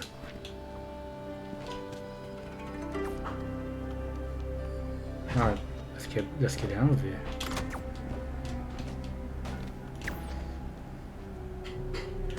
Alright, cool. Is this game design? These images, we've rarely seen them. What are they about programming? About people. Oh, this is gonna be fun. This is gonna be interesting. So you have speed runs and you have challenge times. Yeah. How did you come up with those times? I played them myself and saw how fast I could go, and then I made the times like easier than I could do by some percent. Because I figure, like, look, you know, as a developer, you're really good at the game from playing it all the time. You can't, like, in order to pass a challenge meant for a lot of people, you can't expect them to be as good as you because you're sitting there in front of the game all the time, right? Simultaneously, the best person in the world will probably be better than you because they'll spend all the time grinding on it. And so you just want to keep that in mind, and you want to pick something that's pretty reasonable. Now, there was one additional, well, okay. So it's not just about what are the times, but, you know, there are several single level speed runs and then a full game speed run. And when it comes to the single level speed runs, those levels were chosen by picking levels where you could make a substantially faster time if you figure something out about how to do it. So it's not just 100% twitch, but like, oh, if I do this specific thing, it's an efficient way to proceed through the level. And so it was something about encouraging deeper Twitch. understanding of those It's levels. not about Twitch apparently. Right? That was the real reason they were picked. And then, of course, the full game speed run covers that for the whole game. So when a person does it in 18 minutes, does it surprise you? Do you ever watch them and Yeah. like you see something they did that you never thought of, or has that? It's hard to remember. I mean, the main thing I remember last time I watched one of these, which was probably a little slower, I think I remember a 21-minute or something. You know, there's some jumping off a ladder glitch that you're not supposed to be able to do that people figured out. And I did sort of expect things like that, but at the same time, I did feel like the game was fundamentally mostly robust in a way more so than other games are. So you see all these games where they like glitch out of the map and go across and like land somewhere else, and I was pretty sure that for the most part people wouldn't be able to do that, and that seems to still be true. So I'm not super surprised. At the same time, if you had asked me what do you think is going to be the world record time, I would have picked faster than 18 minutes probably. I don't remember what my time was. I feel like my time was 24 minutes. I think it's set to 35 or something. It's 45. Okay. No, then I think my time was probably, yeah, it might have been 24. I don't know. I'm not sure how it would be if I did it now. That's a pretty gracious, I guess, extended time. Because the individual levels, I think it's the phase shift one that's set to 26 seconds. I don't know. We could go look at the times, but they're all chosen by how fast could I do it and then add time. But, you know, the full game is a little bit different because it's so long that you can't expect people to really be perfect the whole way through. And so it has even more time added for those purposes. Like, okay, you can kind of mess up a little more because it's so big and you didn't memorize everything. Now, you still will lose if you just absolutely haven't figured out a puzzle again, or you completely forgot it, right? Because you can easily spend 10 minutes trying to figure out one puzzle. But if you basically remember all the solutions, there's a lot of slack for mistakes in the full game. And so I think of the speed runs as being different in that way. Like the single level speed runs are about really perfecting that level.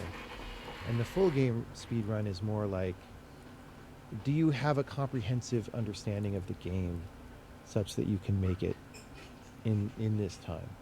But that's, this is always my policy about speed runs. So there's a different thing in The Witness, but that's broadly a similar idea where there's timing involved and a time limit. And I was doing an interview with Giant Bomb, like right when the game came out. And they were like kind of skeptical that I could do it because, it was thought of as pretty hard. So I was like, all right, you got a PlayStation 4 here. Let me do it. I usually play mouse and keyboard, but I'll do it on the gamepad. And I proceeded to do it. Yeah, obviously. Under the time limit, like right there on the interview. But I stopped right before solving the final puzzle because I didn't want to give him the platinum trophy for free. So I did not complete the thing. Yeah. Yeah, it's too funny. Yeah, I would have absolutely done the same thing. Someone interviewed me and questioned my skills. I've said elsewhere that Braid was designed mostly not to be an action game in order not to interfere with the crispness of the puzzles. On the other hand, once you finish the game, we have speed runs, and the speed runs seem to be all about doing levels in a tweaky, actiony way. So isn't this a contradiction? Well, not really. The speed runs do require clean execution, but they are there to test your understanding of the puzzles in the game. Maybe you fumbled through some puzzles or guessed or brute forced something. You can't do that when the clock is ticking, so you need to refine and clean up your understanding of the game, which is nice. The single level speedruns all take place on levels where there's a clean thing to figure out that reduces your time a great deal. So the single level speedruns are about the puzzles ultimately, even though the mechanism by which they work is action and timing. The full game speedrun is more of a grand challenge. The timing is not so tight, so much more execution failure is permitted, but it's easy to have forgotten the solutions to a few puzzles, and having to stand around re-solving something is enough to sink your run. So the full game speedrun is a way of evaluating whether you understand and remember everything in the game. Cool. I'm probably going to wrap up very soon, by the way.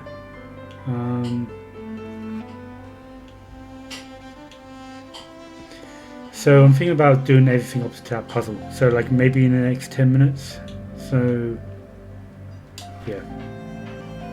Oh, I'm back here again. Oh, so you could just teleport into here if you couldn't do the gap.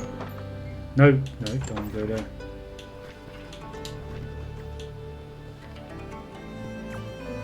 Alright, I imagine I have to go this way.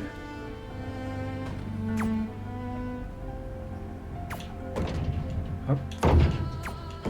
Okay, what if I reverse it? Nah.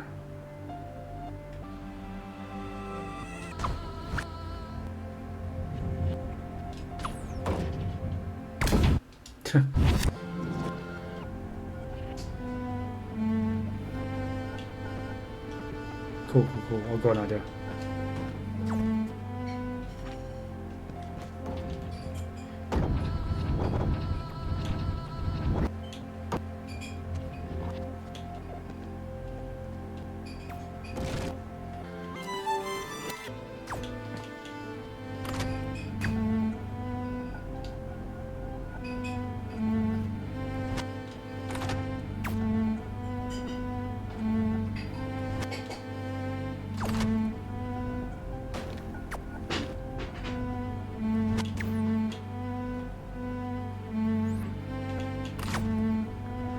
When the... did I do it? Ugh. Fuck yeah, I did it. So I basically timed it so when the bridge goes up and there's a fireball right in the middle above it, that's the timing for the second fireball to hit the side of the brick. That gave me the extra seconds needed to cross the gap. Sorry, the other screen shut down, so I'm just turning it back on quickly. Yeah, so I'll probably do this puzzle and then call it a night. Guardrails. Alright.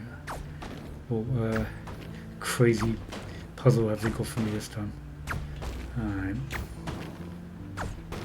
Well, let's see what we got. We could do the switch once, haven't we?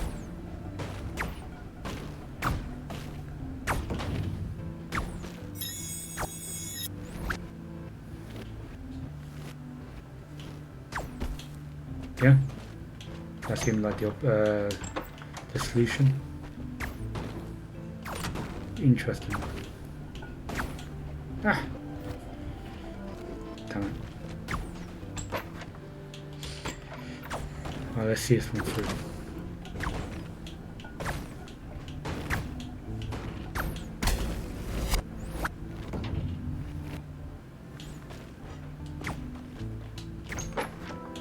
Gotta make sure I don't get hit.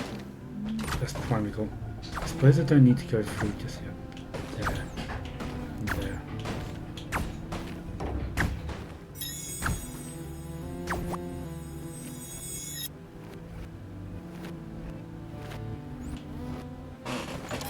Hey! Oh, boo.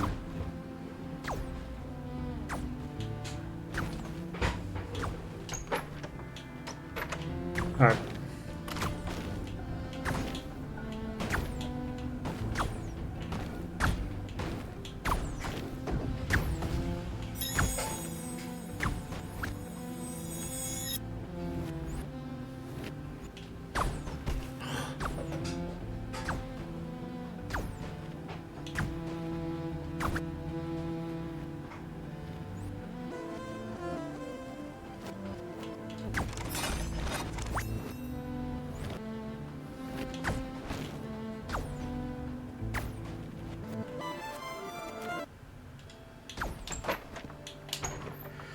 I love execution-based puzzles. I love it.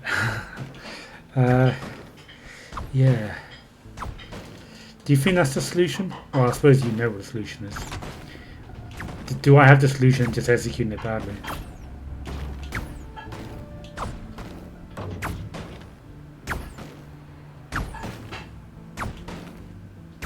Actually, no, don't answer that. I want to try and figure out.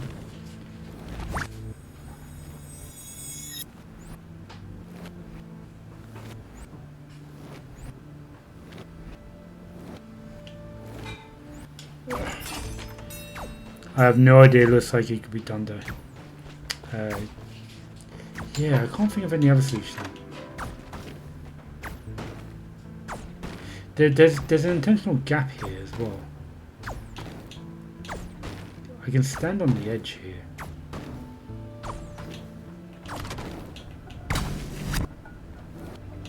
Maybe not.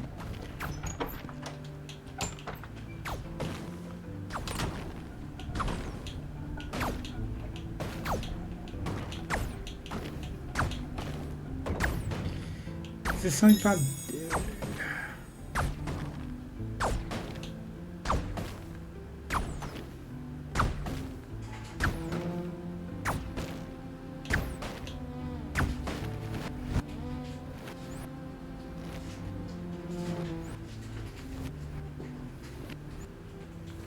Alright, let's try it. Let's try to stop.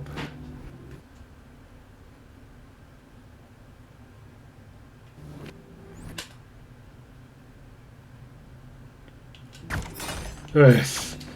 Yeah. That was a bit tight. I got a feeling that wasn't the way I was meant to do it. It didn't feel right. What else do we have? What's down there? We got other doors. There looks like there's a secret entrance down there. Alright, let's just finish this room off. There are some interesting things to say about where the reprise levels came from. Way back toward my start as a professional video game maker, when just hanging around developer conferences, I'd heard some designer friends speak enthusiastically about games where you can revisit old levels with new abilities. Clean. Thank you. and navigate those levels in a different way than you had before. For example, now that you have a grappling hook, you can transit a level more quickly and get to some new We've done places this one. that you couldn't when you initially. Right, we've got secret doors here. I've got a feeling they're going to take us to interesting places. So, The pit is an arcade. You go down through a dangerous pit, avoiding arrow traps, which were probably inspired by the film. right, I've seen that one. They just. World 4 is time is tied I think to we've done all space. 4 of these. In fact, I think it was t equals x. Initial idea was maybe supposed to be quantum mechanics and relativity and whatever, and in some way, I see. and you know, regular space found time. them. For, Let's go back on.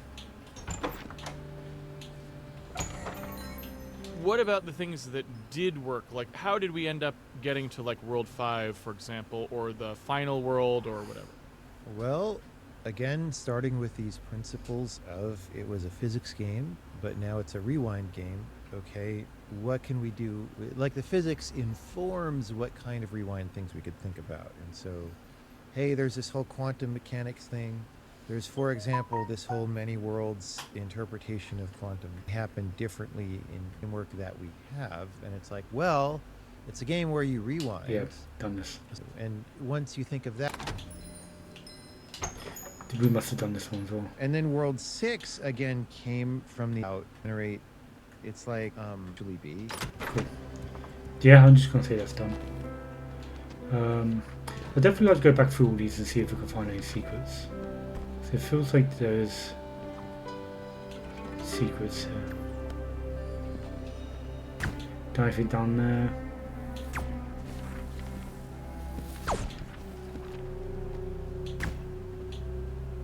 Cool.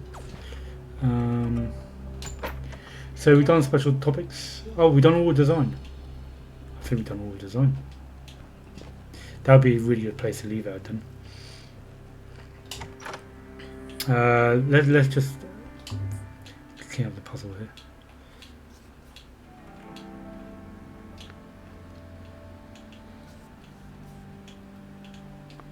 Does that go there?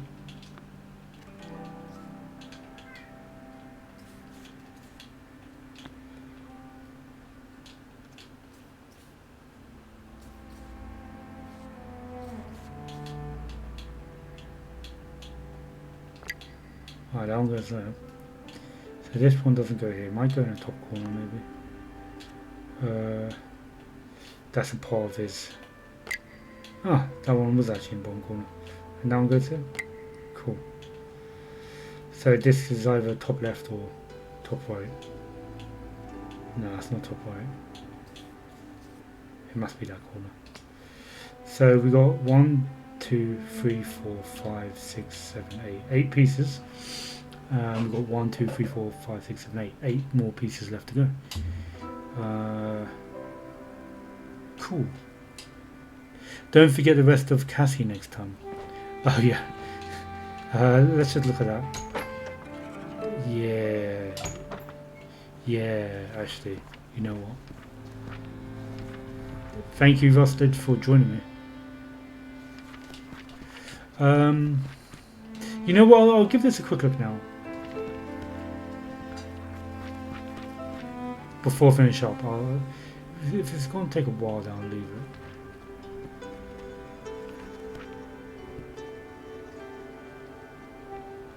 So what abilities do we have? We've got normal rewind. We don't have the ring.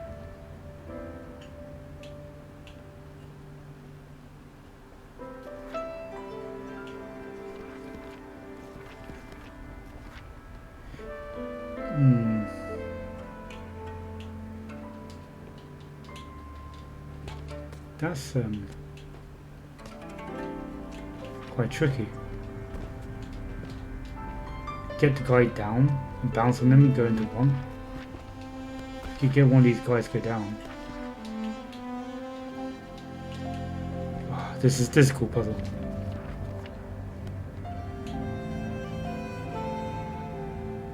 So we got one of these guys you could bounce off. We've got a second guy here, which I don't think we could do much with him.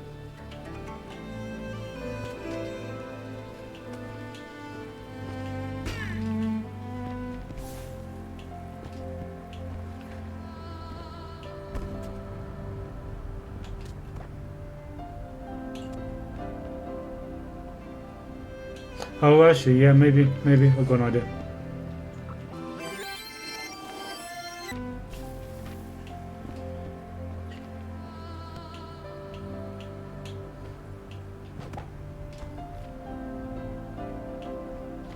Yeah, actually, I don't know why I didn't think of this before. Although maybe I did think it before and it does not actually work.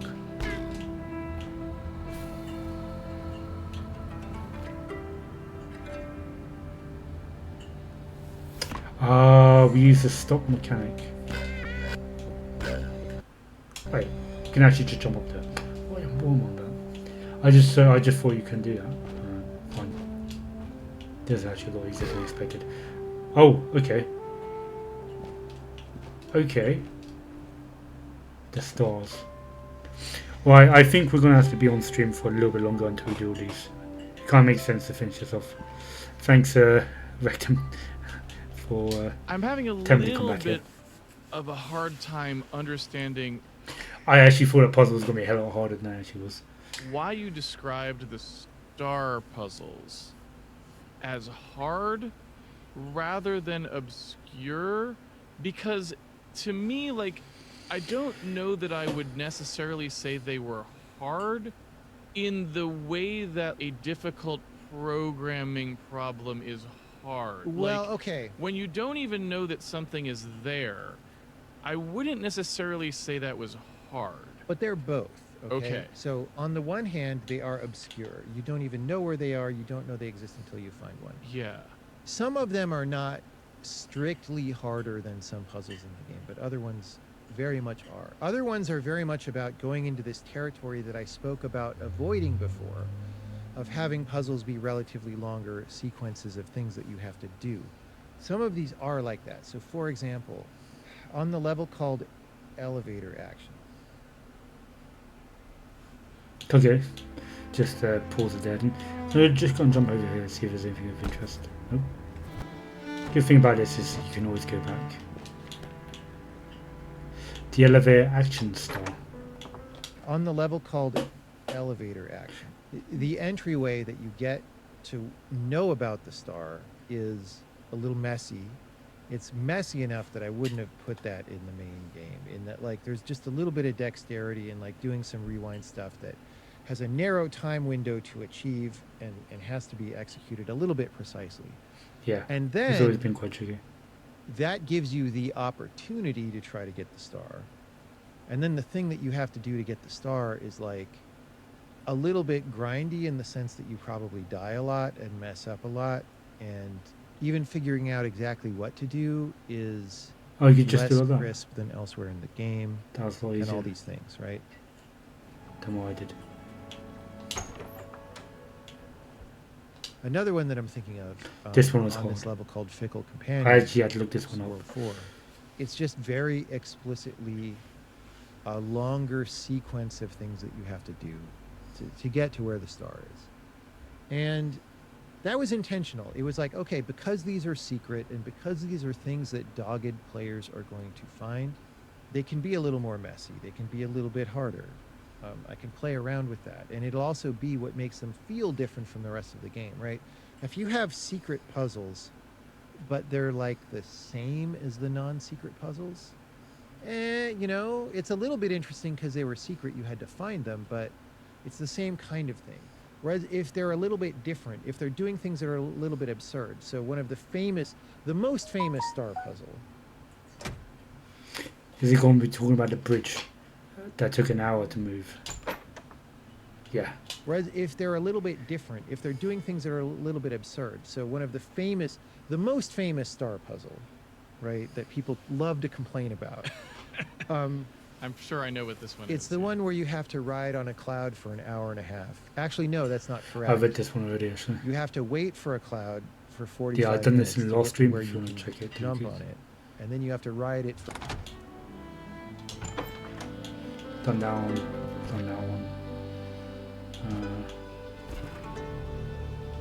But that doesn't really answer my question. So just to be more specific, like I said, I was trying to differentiate between hard and obscure. And the reason I'm asking that is because when I asked why these were put in the game, you said you were interested in having a layer of the game that was harder.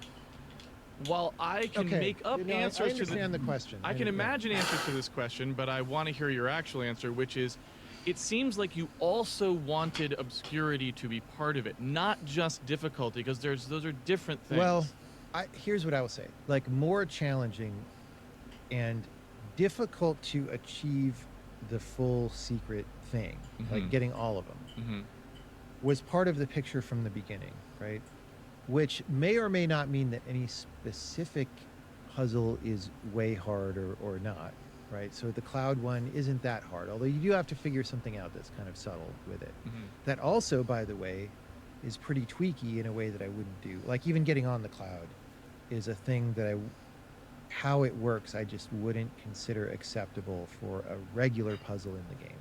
Right. And so part of what I'm really doing, it's hard, so I'm taking you on a tour of stuff. If you go into this part of the game, you kind of signed up for it, right?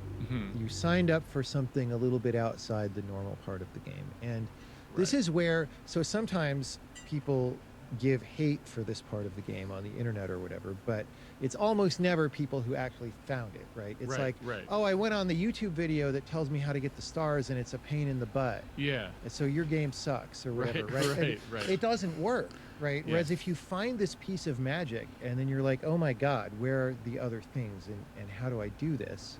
You are opting in to this experience that is at the borders of the game, literally and figuratively. Okay, so you're going beyond the regular game a little bit. Yeah. So you're signing up for the special forces in some sense. Yeah. Right? And so we can do things because you signed up for that we can't do for most people, right?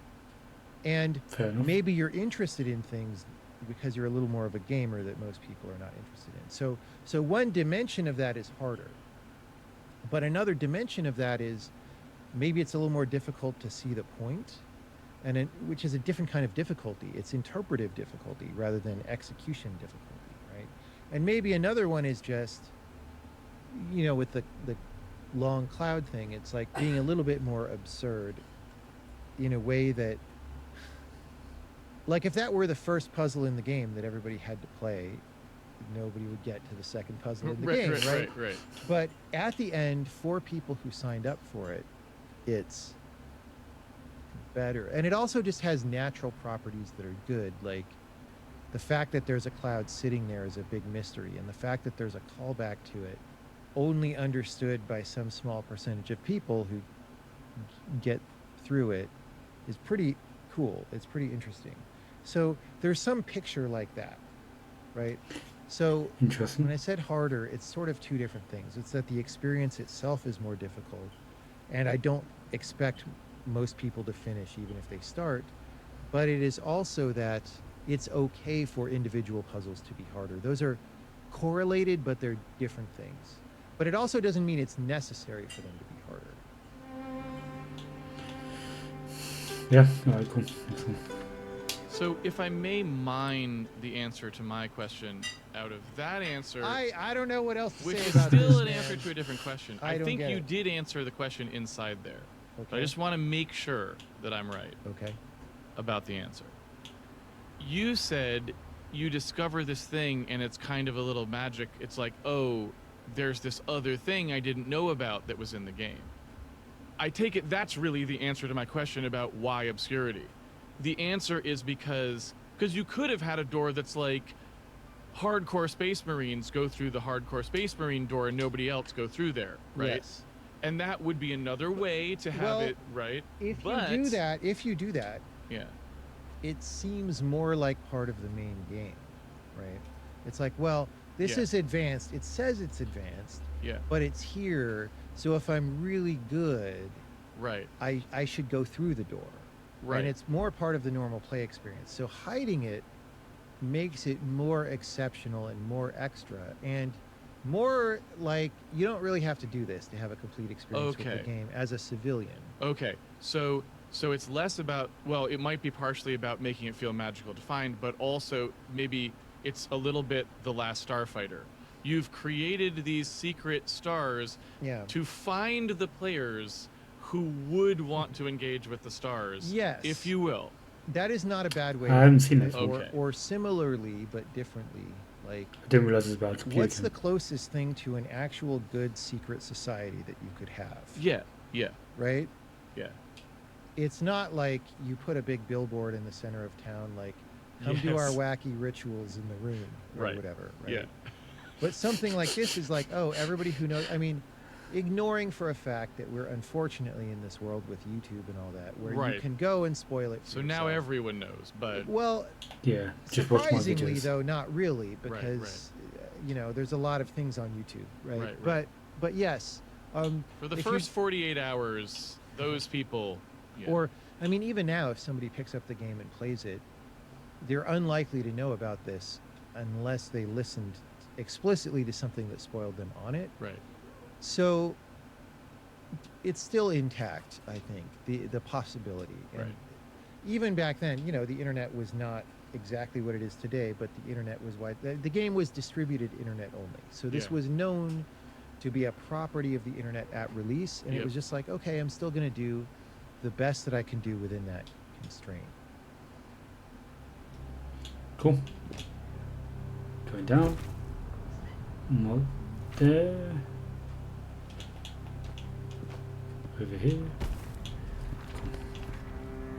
I wanted it to be an art game, but unapologetically an art game, right? Because I'd been thinking about art games and experimental games and all this stuff, and I was seeing that certain classes of things were not being made, right? Like, But what does that mean? What does art game mean? Because it's one thing, you know, kind of. If I could bring it back to the Game Rants mailing list, yeah, where the aforementioned Rewind mail came Mhm. from, another post that I made on that mailing list, I remember very clearly, was somehow in some discussion or something, someone may have used the word pretentious to describe something. And I literally wrote an email saying, I would love it if we were already at the point where I ever played anything that I would describe as pretentious. Because at that time, there was nothing that was even trying and failing to be an art game, let alone being an art game. yes. And so I feel like No one's really trying. that you using that terminology is a little confusing for me, knowing what it was like at that time, because what did that even mean? Right? Yes, I can definitely get more specific about it, right? Yeah, yeah. So I felt like if you look at another, Knowing what it was like Oops, at that sorry. time, because I say how wrong. were you, what did that even mean? Right? yes, I can definitely get more specific about it, right? Yeah, yeah. So I felt like if you look at another genre, Mhm. like film or novels or Mhm. whatever, the best art had a few. Obviously, everything varies by genre, right? Every genre Certainly. is a different thing, but Certainly. there's some commonalities that I could observe. Like, the best art was not designed by a committee primarily for making money, Right. which is what the majority of the games industry was even at that time and what it was clearly heading toward, Mhm. right? It had some stamp of the individual on it. Mhm. Here is something that somebody cares about Okay. and maybe wishes to communicate or express. And even the word communicate is like kind of a red flag because it's very easy for people to misinterpret that, right? Back in grade school, Yes. in English class, Okay. you get taught this very formulaic thing about yes, how we- stories are, right? Right. Yes. You read the story, and there's basically a secret message in the story that it's your job to understand and then write the 5-paragraph essay about like what that is. Right. Yes. That always felt too trivial to me, and as I had graduated to like college and beyond and found what do I really enjoy reading, Yes. right? It's just never that simple. Like there's stuff that people care about, but it's bigger than like hiding the marble in the oatmeal, right? Right. Right. It's like what is the green light at the end of the dock is not the whole point of the thing, right? No. Or whatever. Yeah. no. And then in fact, all these things are complex and multidimensional.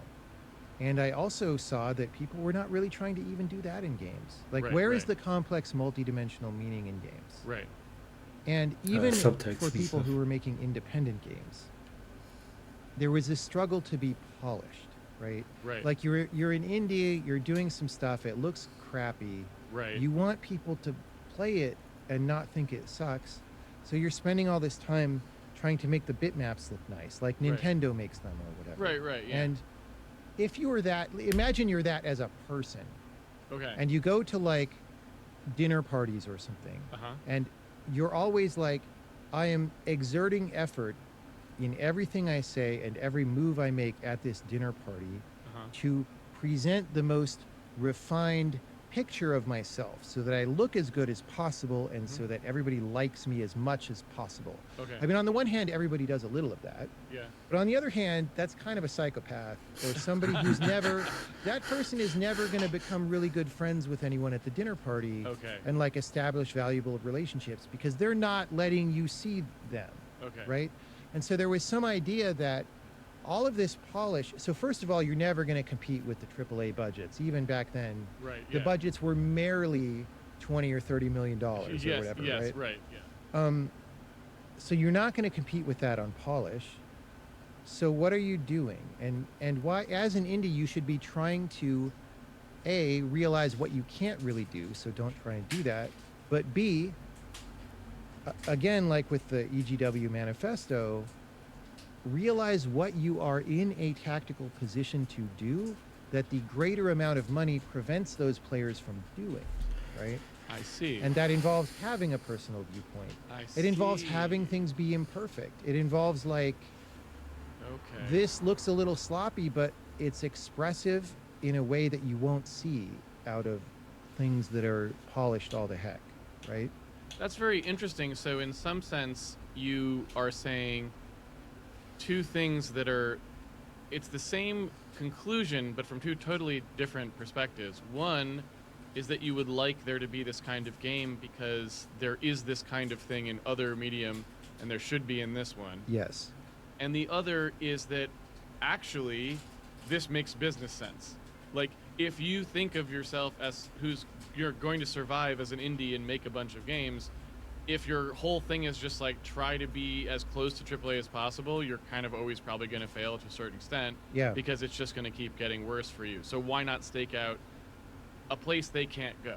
Well, it Right. definitely makes business sense, and I would tell that to people all the time. But it also just makes creative sense. Like if you want to contribute to the form, Right.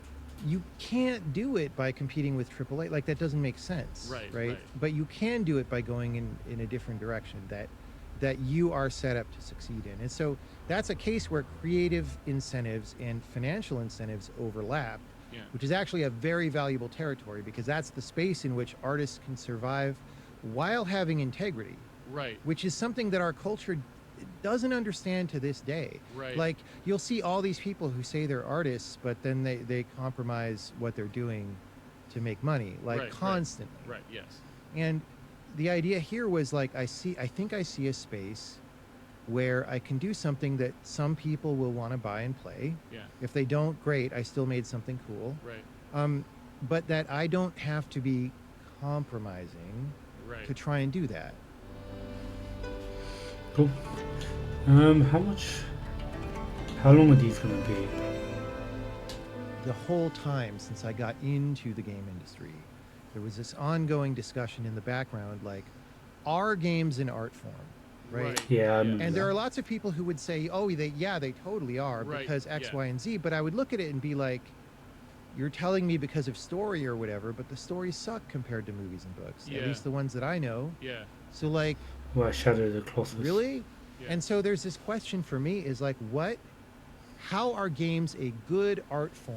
What yeah, I can know you what he do means. in them that is special to games, right? You look at films have cinematography.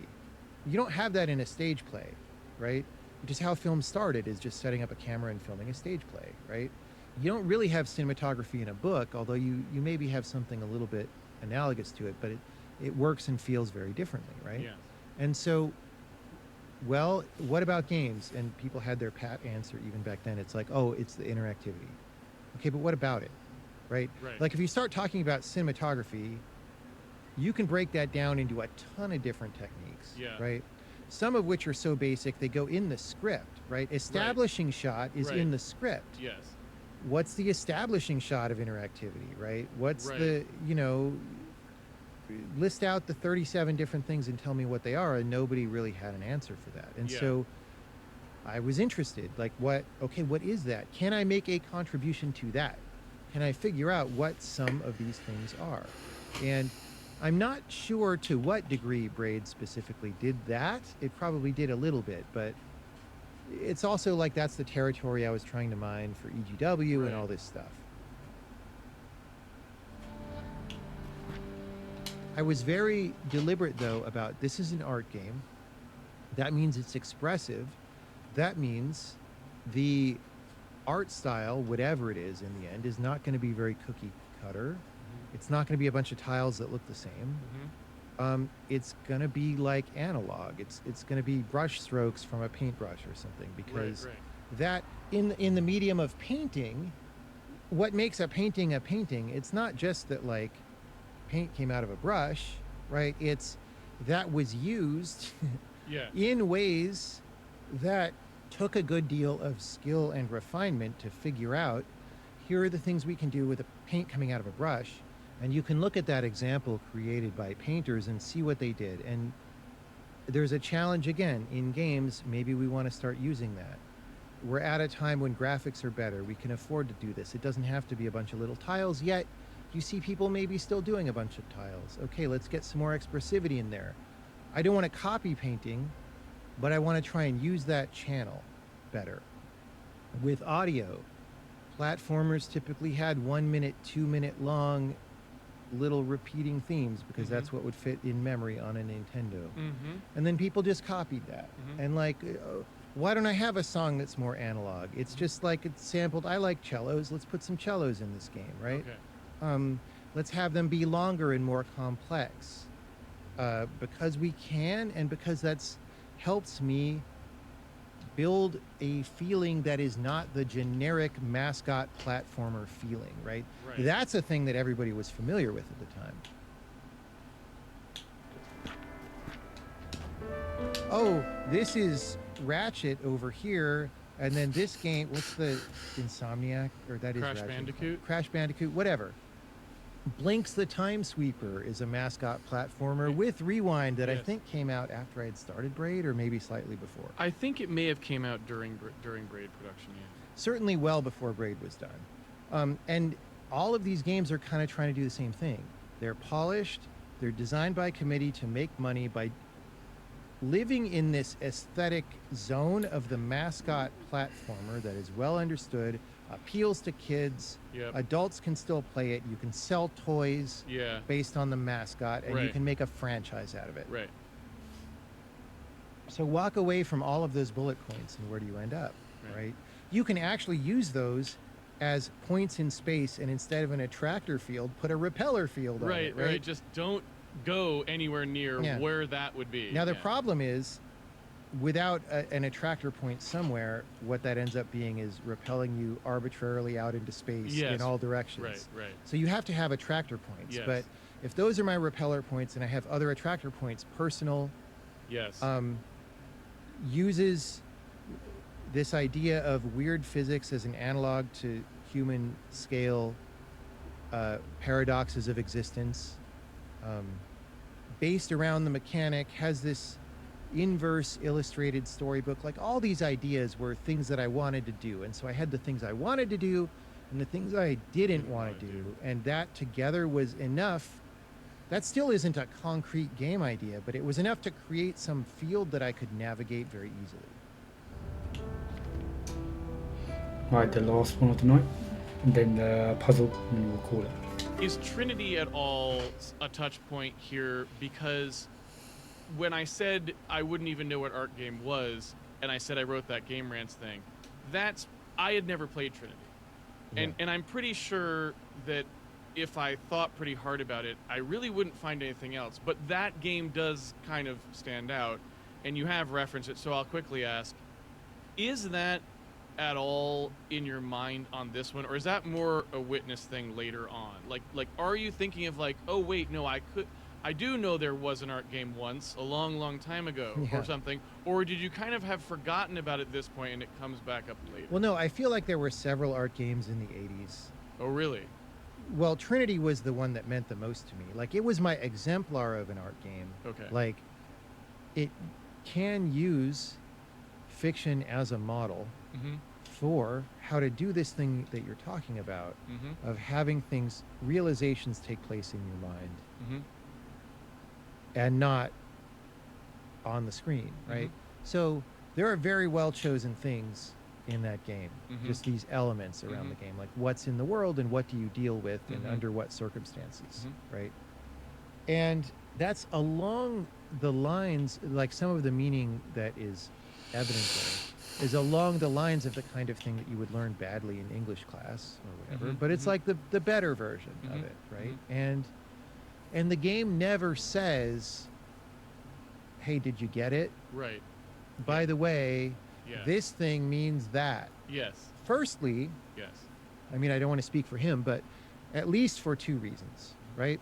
One reason is because that removes agency from you, and it removes, even if you don't get it the first time, part of replayability is that you can go back to something and get something new out of it. And if I just like told you the thing, firstly, it prevents you from having that experience of getting the new thing, but secondly, you get an inferior realization of it. And because these things are complex and subtle and multidimensional, and when there are just elements and it's your job to build the connective tissue between them in your mind, Yes. that connective tissue can be quite delicate, and Right. you may not even know how to put it into words.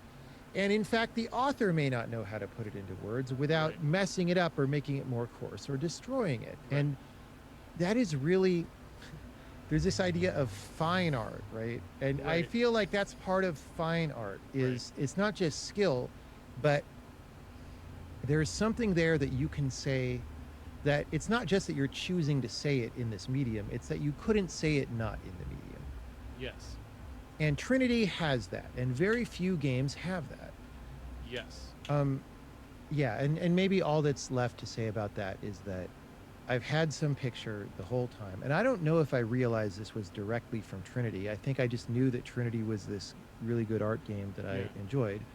But I've, for way longer than I've been in games, like back when I wrote fiction and stuff, I definitely had this aesthetic of there are things I'm trying to get at, they're hard to express, Yes. and so you maybe express them by demarcating the space around them to sort of make the negative space image or the silhouette of them or something, and then people can pattern match on that and Right. and get something out of it that they wouldn't be able to get if you just clumsily scribbled it in crayon.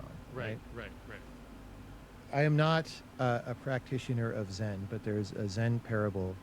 It's like someone's going to the master and asking for enlightenment, Mm-hmm. and he keeps pointing at the moon, Okay. right? And the guy's like, so what? What's so special about your finger, right? Because he keeps looking at the finger, I right? see.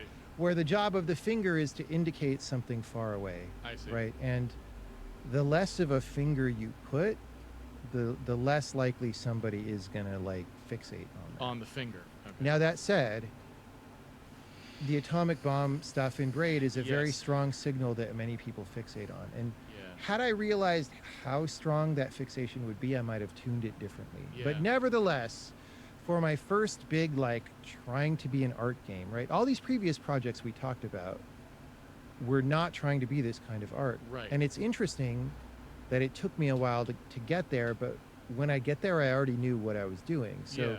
obviously this had been percolating for a long time, but Yeah. like Wolfram was not an art game in this way. It was just like, I'm going to try and have smart game design Right. and do a challenging technical thing. But that example of Trinity rode with me the whole time and came out later, 20 years later or whatever. Cool. That's all the commentary done, and now I'm going to do this challenge. Hopefully it won't be too long on it. Alright, so what abilities I have? I've got the ring from the looks of it. Yeah. How's the reverse? No shadow clone on me. Right, can I go all the way to the left? Yep. And there's a switch. Can I go all the way to the right? Let's take a look at what we have and then figure out what to do. So we've got another switch and 2 doors. So there's monsters we're going to have to be using for something. Was there 2 doors down here as well? No. Okay, so we can't get up here until we pull a switch. Is there a switch on this side? Yeah, let's try this. Just take a look at what it does. Slowly moves out. Let's pull it back. That's going to be an edge.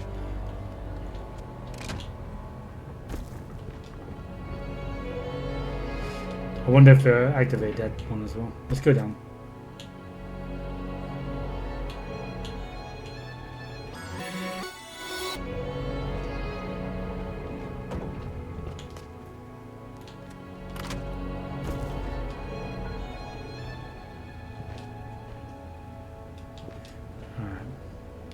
Yep, this one opens as well. Yeah, that was interesting. I imagine that opens up the second one.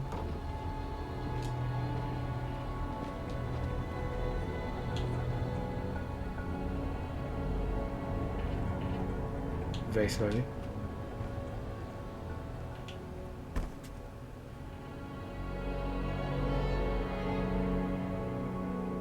Those guys need to be dead.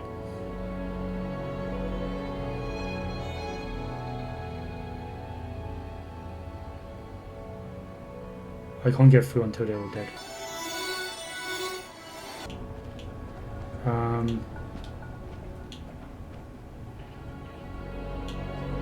Yeah, I'm gonna have to start again.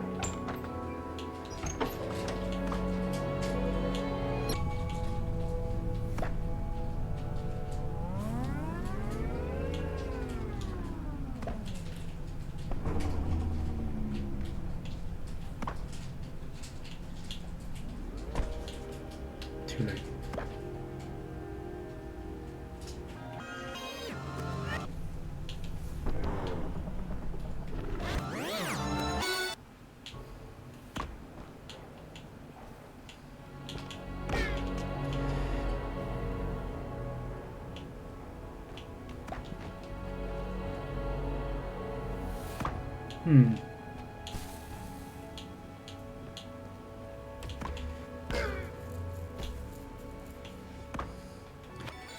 Alright, let's open up these doors first and see if there's anything else down here. It might be like a green platform that I go first time on.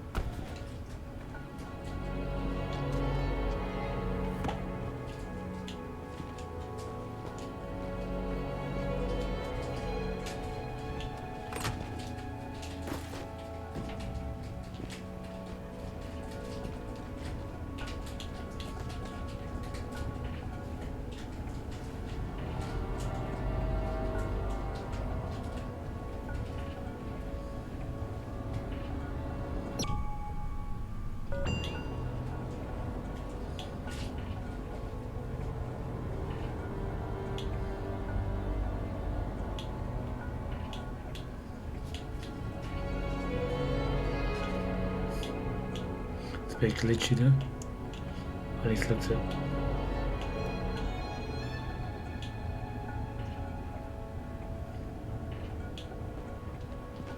Alright, let's see what else is going on down here.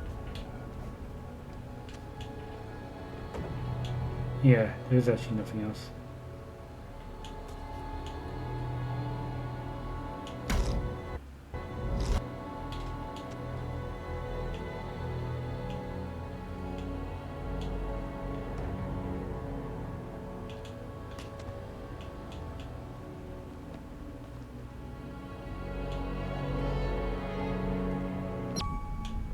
Just gonna experiment a little bit, see if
Right.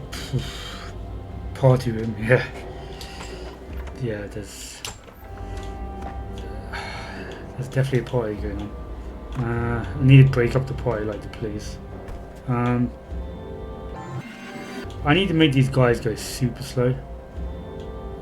I don't think that's the solution there.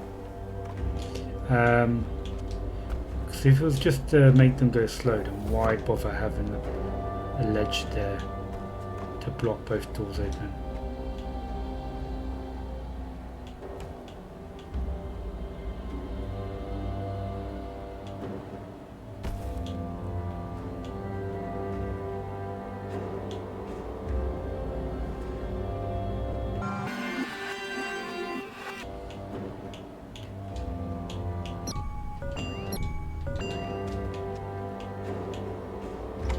I'll try it.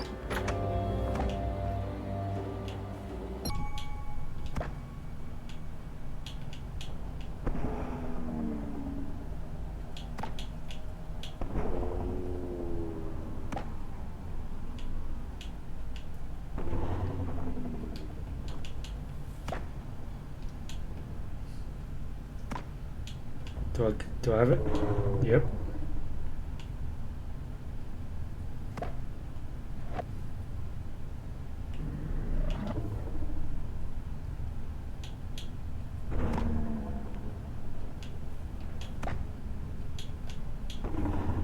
There's drawn cube one coming out, right? Was there only 8 of them? Yeah, they're going to keep on coming out perpetually.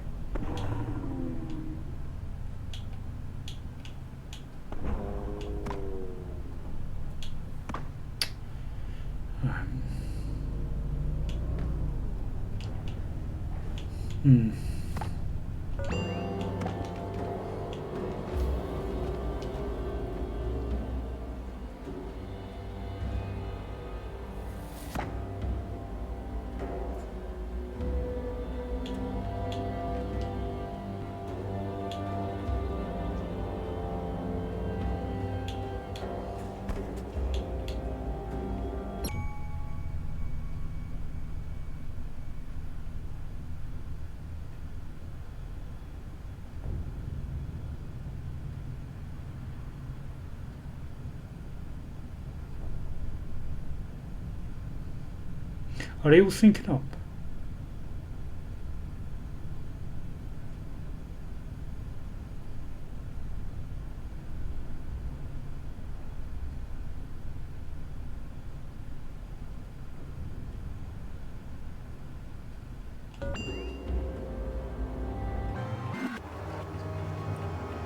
I could probably squeeze through if I get them all to line up as one.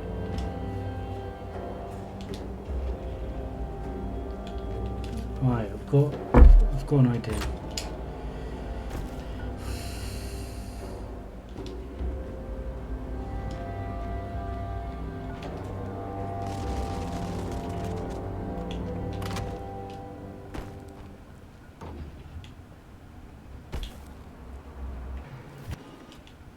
Can't go down.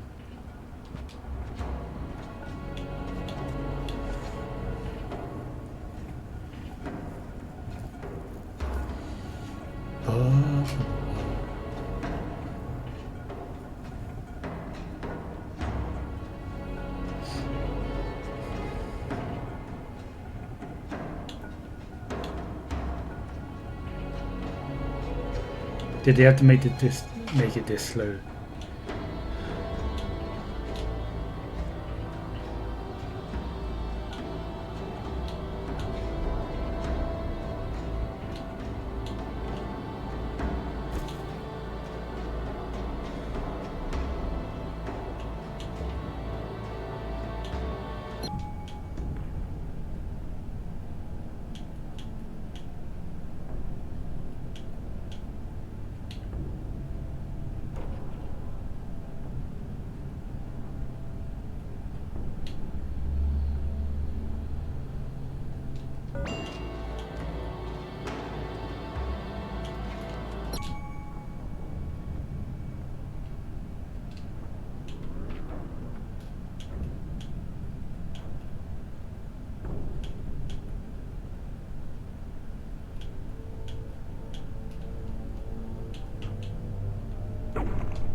Oof.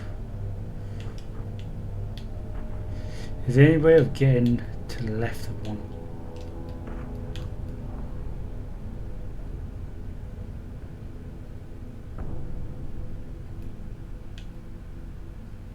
No.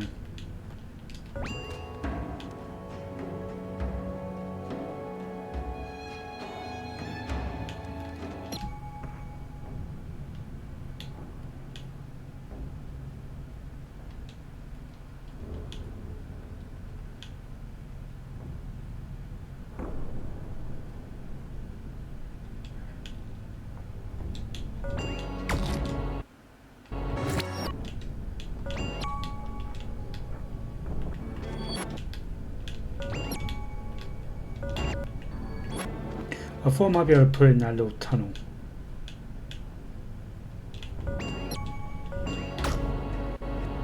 I thought a tunnel might like stop reverse, like might make the objects green. Um,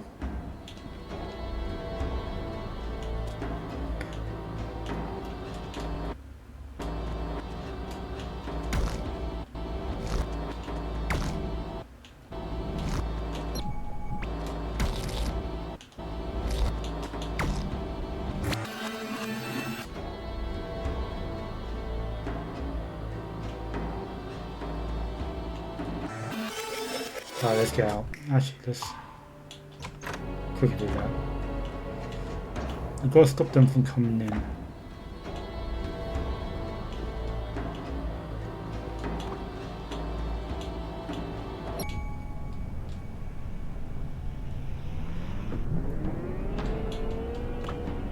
That's not even long enough. I can't even get one side to not go down, let alone two.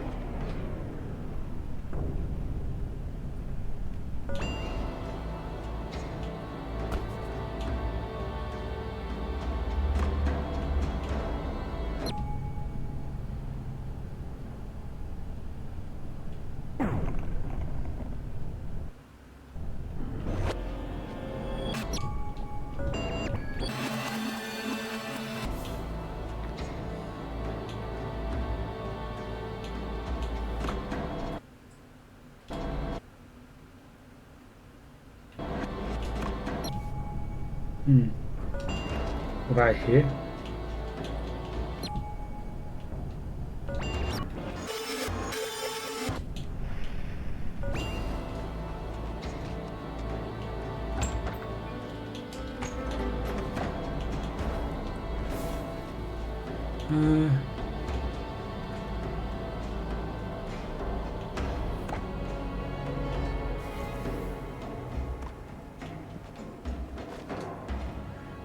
Let's try that switch again.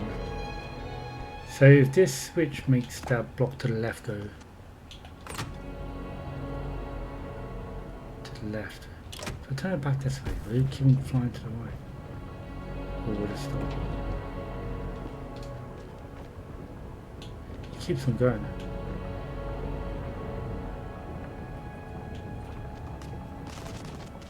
How far across does it go?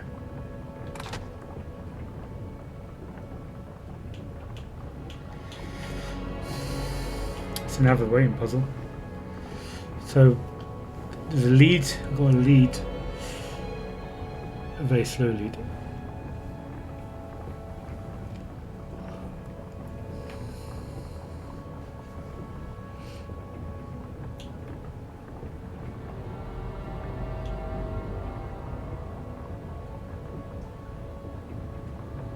I don't have all night. I was going to finish up soon, so if this is going to take too long, then I'm going to leave it for next stream.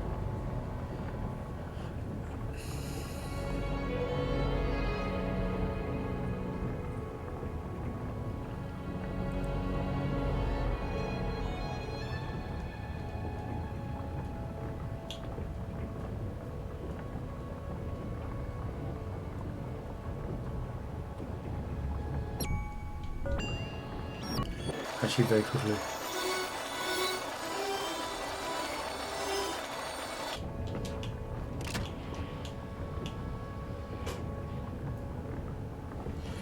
when I have that door open. No.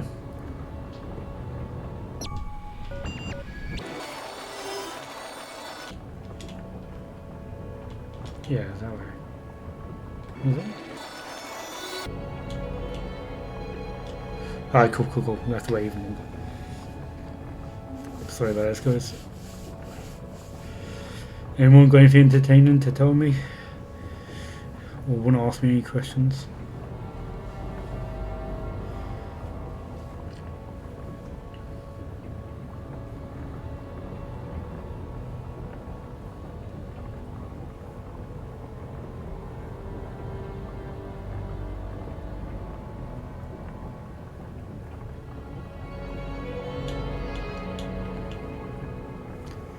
Yes.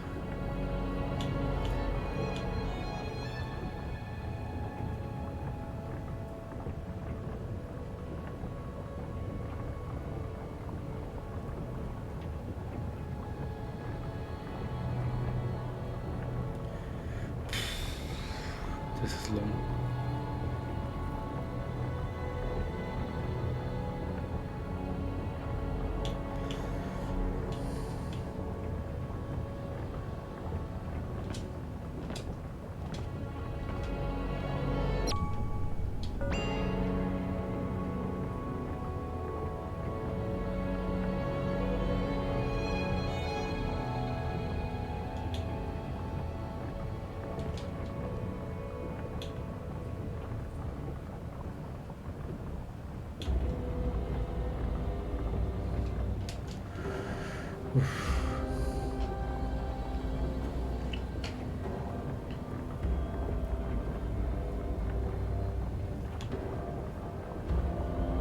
I feel like I should try and fill dead air or something.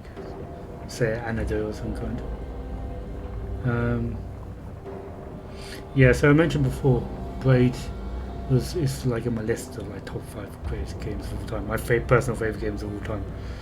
That was on my list for quite a while. I had my top 5 like set in stone for the last 10 years, 20 years, maybe. But I think I might have to reset that and think about that again. I think like Braid is very important for the time, but I think there might be other games that I would consider better. But it's hard to say really. But what are the other games? Like Shadow of the Colossus is up there. Last of Us 1 is up there.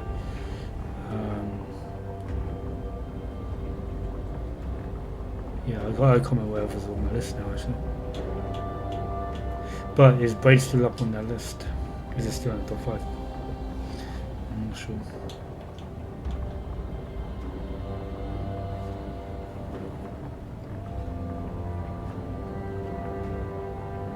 So as I was saying before, like I got a list of games that got me playing, and after this game, it was going to be the Talos Principle, but I might actually change that now. I'm probably going to do Deltarune next, purely because it's going to be. There seems to be rumours going around that the next chapter is going to be released soon. So for stream purposes, I want to do chapter 1 and 2. So everyone on stream can be up to date. So I can actually go live and play chapter 3 the second it begins, second it's released.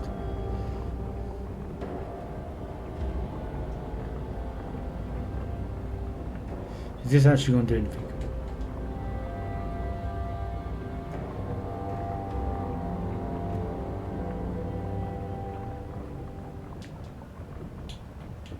I've also been tempted to play Civ on stream as well. Civ, I've just got Civ 7, so I've been playing that.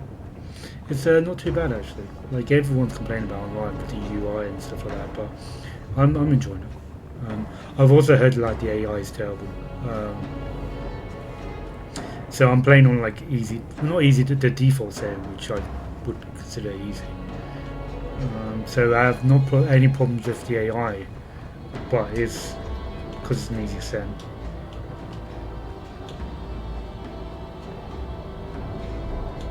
The ring gets pushed off. If I put it on there, it gets pushed off. Does that do anything for me?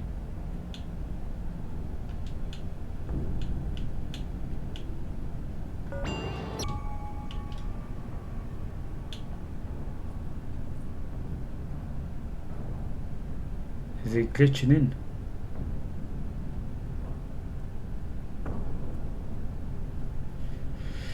Let's see where this goes. Ah, fuck it.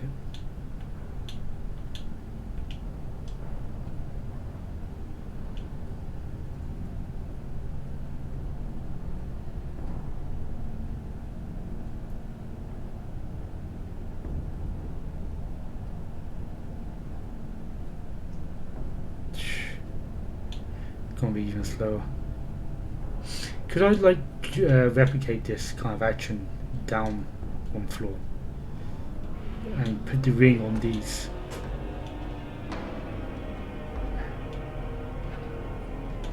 I'm gonna block myself coming out. Actually.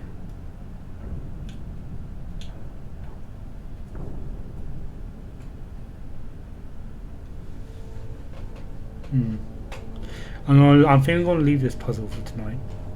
I think I'm not gonna be solving it for a little bit.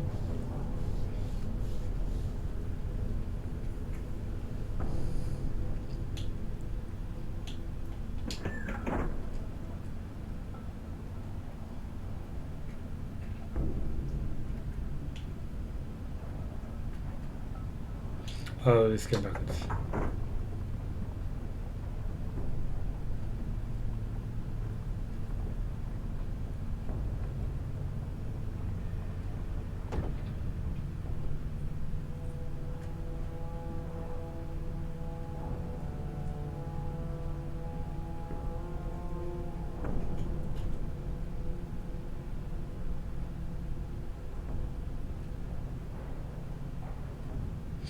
I've got an idea.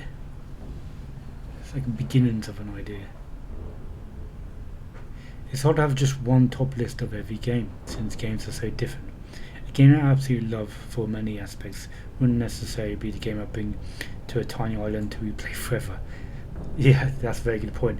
Yeah, different genres as well. I suppose like with movies, you kind of got to narrow it down to a genre as well. But yeah, it's kind of a fruitless effort. Like what's better film wise, like Alien or like The Godfather or like Apocalypse Now or Stalker. Yeah, the film Stalker is gonna be completely different to I'm trying to think of the old Christmas black and white movie. Or like Die Hard, I suppose. Stalker and Die Hard would be completely different. Although if it's like the best game to play whilst on that island, though, I think Civilization would be the one. Civ 5. I could play that. I've already clocked up 1,000 hours on that. Is this done?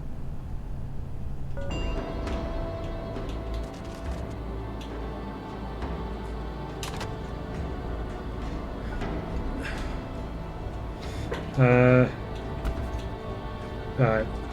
I got a feeling I'm gonna go like bed tonight when I'm about to fall asleep. I'm gonna get a eureka moment.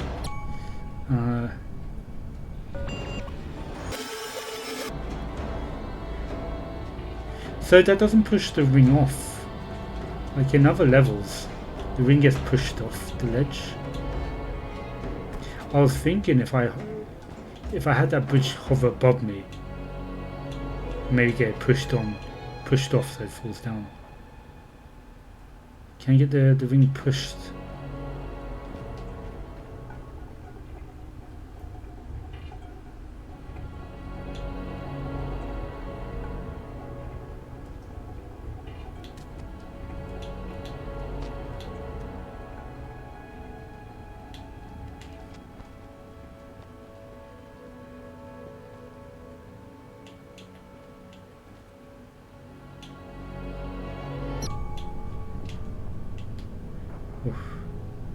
Yeah, well, I could try and get it pushed, but I don't really see.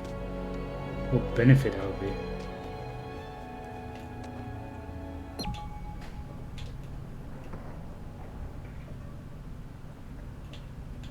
Does it actually get pushed along? Let's experiment. Let's try shit. Down the other one.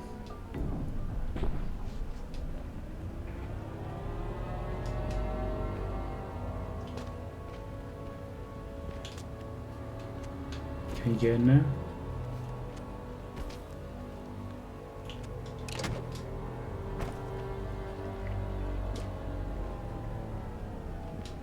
Can't hear the music. That's cool. So does this pushes the ring?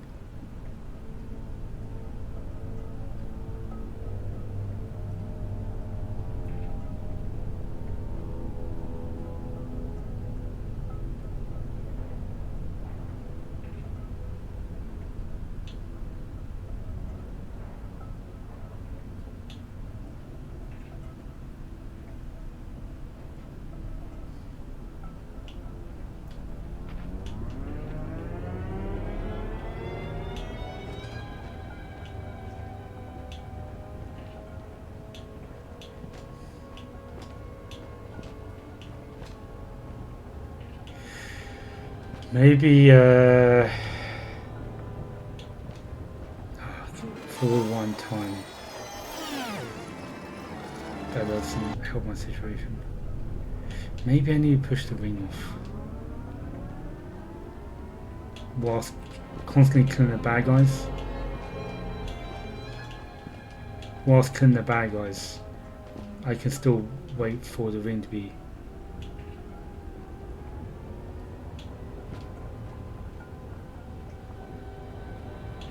Yeah, so what if I put the ring here? I'm just going to do a hypothetical at the moment. I'm not actually doing it proper. Ring here.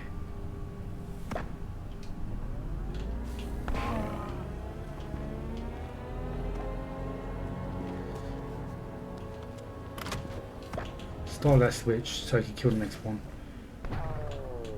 And this one.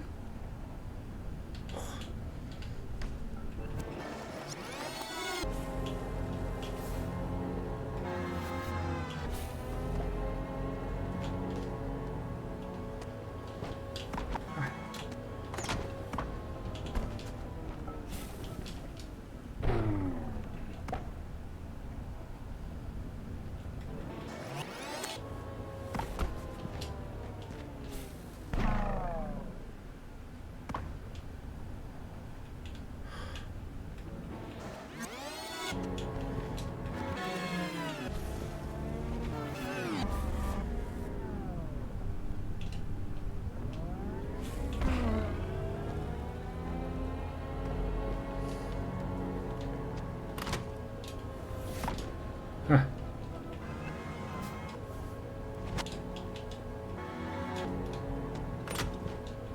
Try and be as smooth as I can.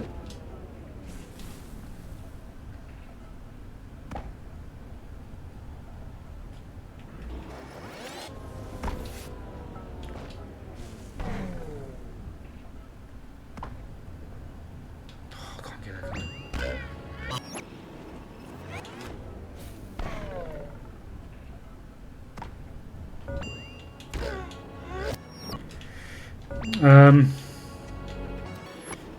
Right, let's do hypothetical.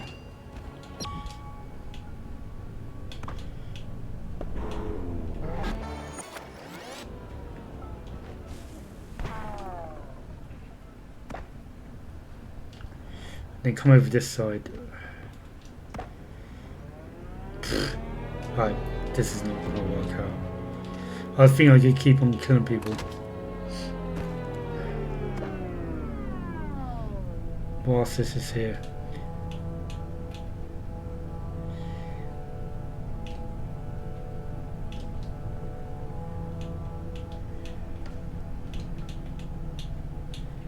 Yeah, and then I could basically just play the waiting game whilst I wait, whilst I kill these guys. So kind of like the idea is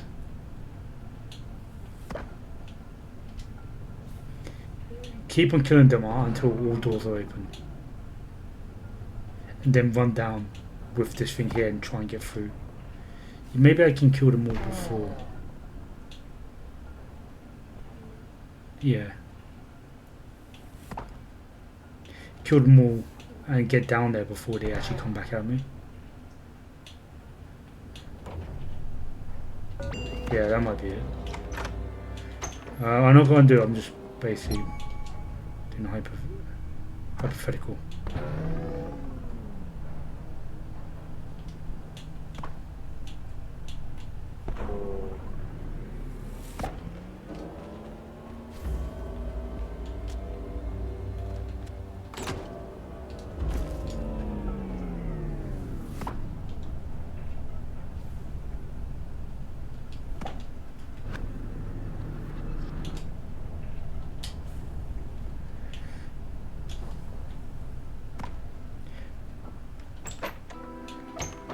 Alright.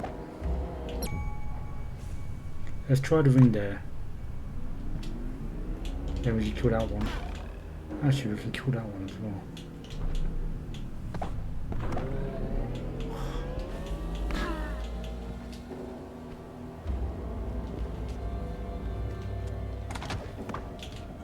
Then we could go back and kill this one. Oh, just in time to kill that one. Cool. Alright, well...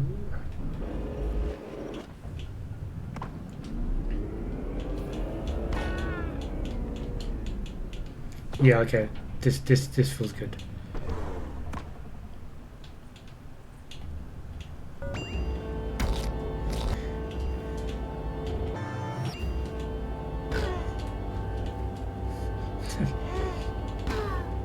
And then ring on this side.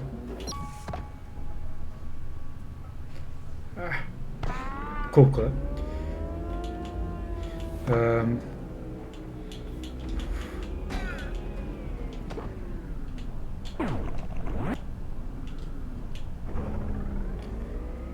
Do I have time? These I can keep on rewinding it. Do I have time? Do I have time?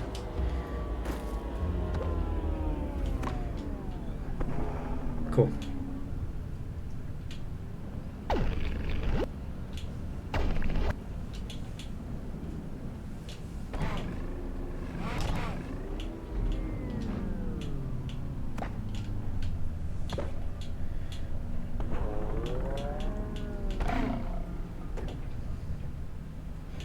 So I managed to get none of them down. And now I'm going to play the waiting game on these.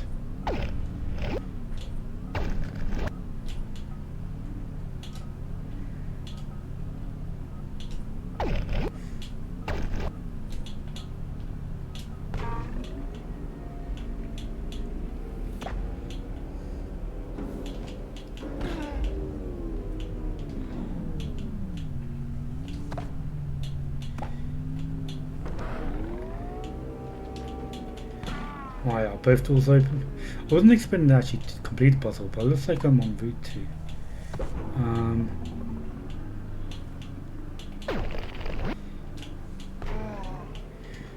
Alright, I think the best course of action is actually now put the ring in the middle.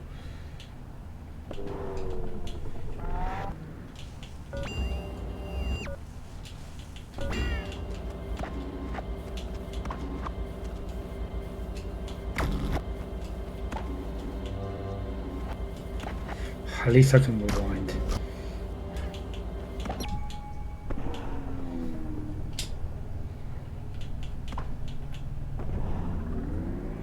Right. Go, go, go, go, go.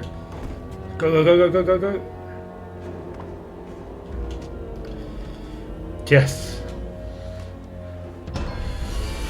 Hey. I didn't think I was actually going to do that. Can get back out.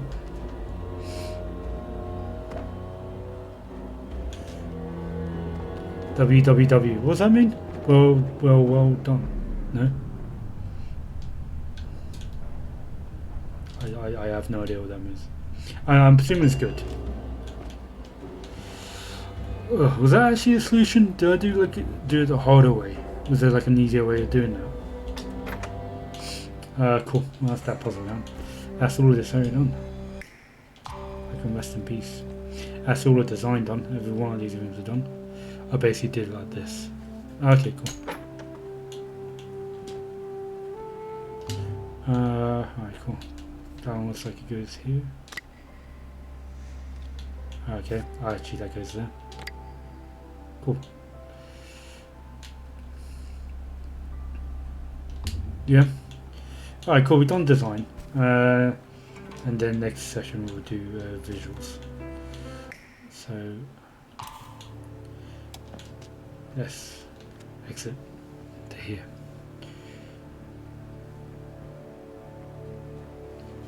Cool. And I'm gonna leave it at that. Actually, I'll just exit.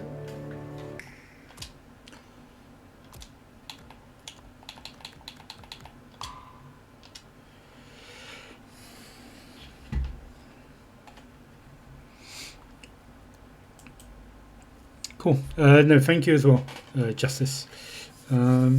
Yeah, thank you everyone for joining me for this session of me playing Braid. I finally done all of design commentary. That was really cool. Also got more puzzle pieces. It's really good to get back into the game and like do more puzzles. Yeah, because playing the game again, it's not as fun when you know how to do all the puzzles. So having to try and figure out to do new ones is a lot more fun. So yeah, I've enjoyed that. So next stream will be Tuesday, hopefully, from 6 p.m. to 10 p.m. British time, GMT time, 0 I think it is, or something like that. I don't know the exact numbers, whatever, or the terms. But yes, so thank you everyone for joining me. And yeah, if you've been watching this on Twitch, if you head to my bio, you can it links to my YouTube, and you can watch all the archive stuff there and other games as well that I played. And if you're watching this on YouTube, head over to Rob McIver if you want, and yeah, join me on Tuesday. So cool. Thank you everyone for joining me, and see you guys around. Bye.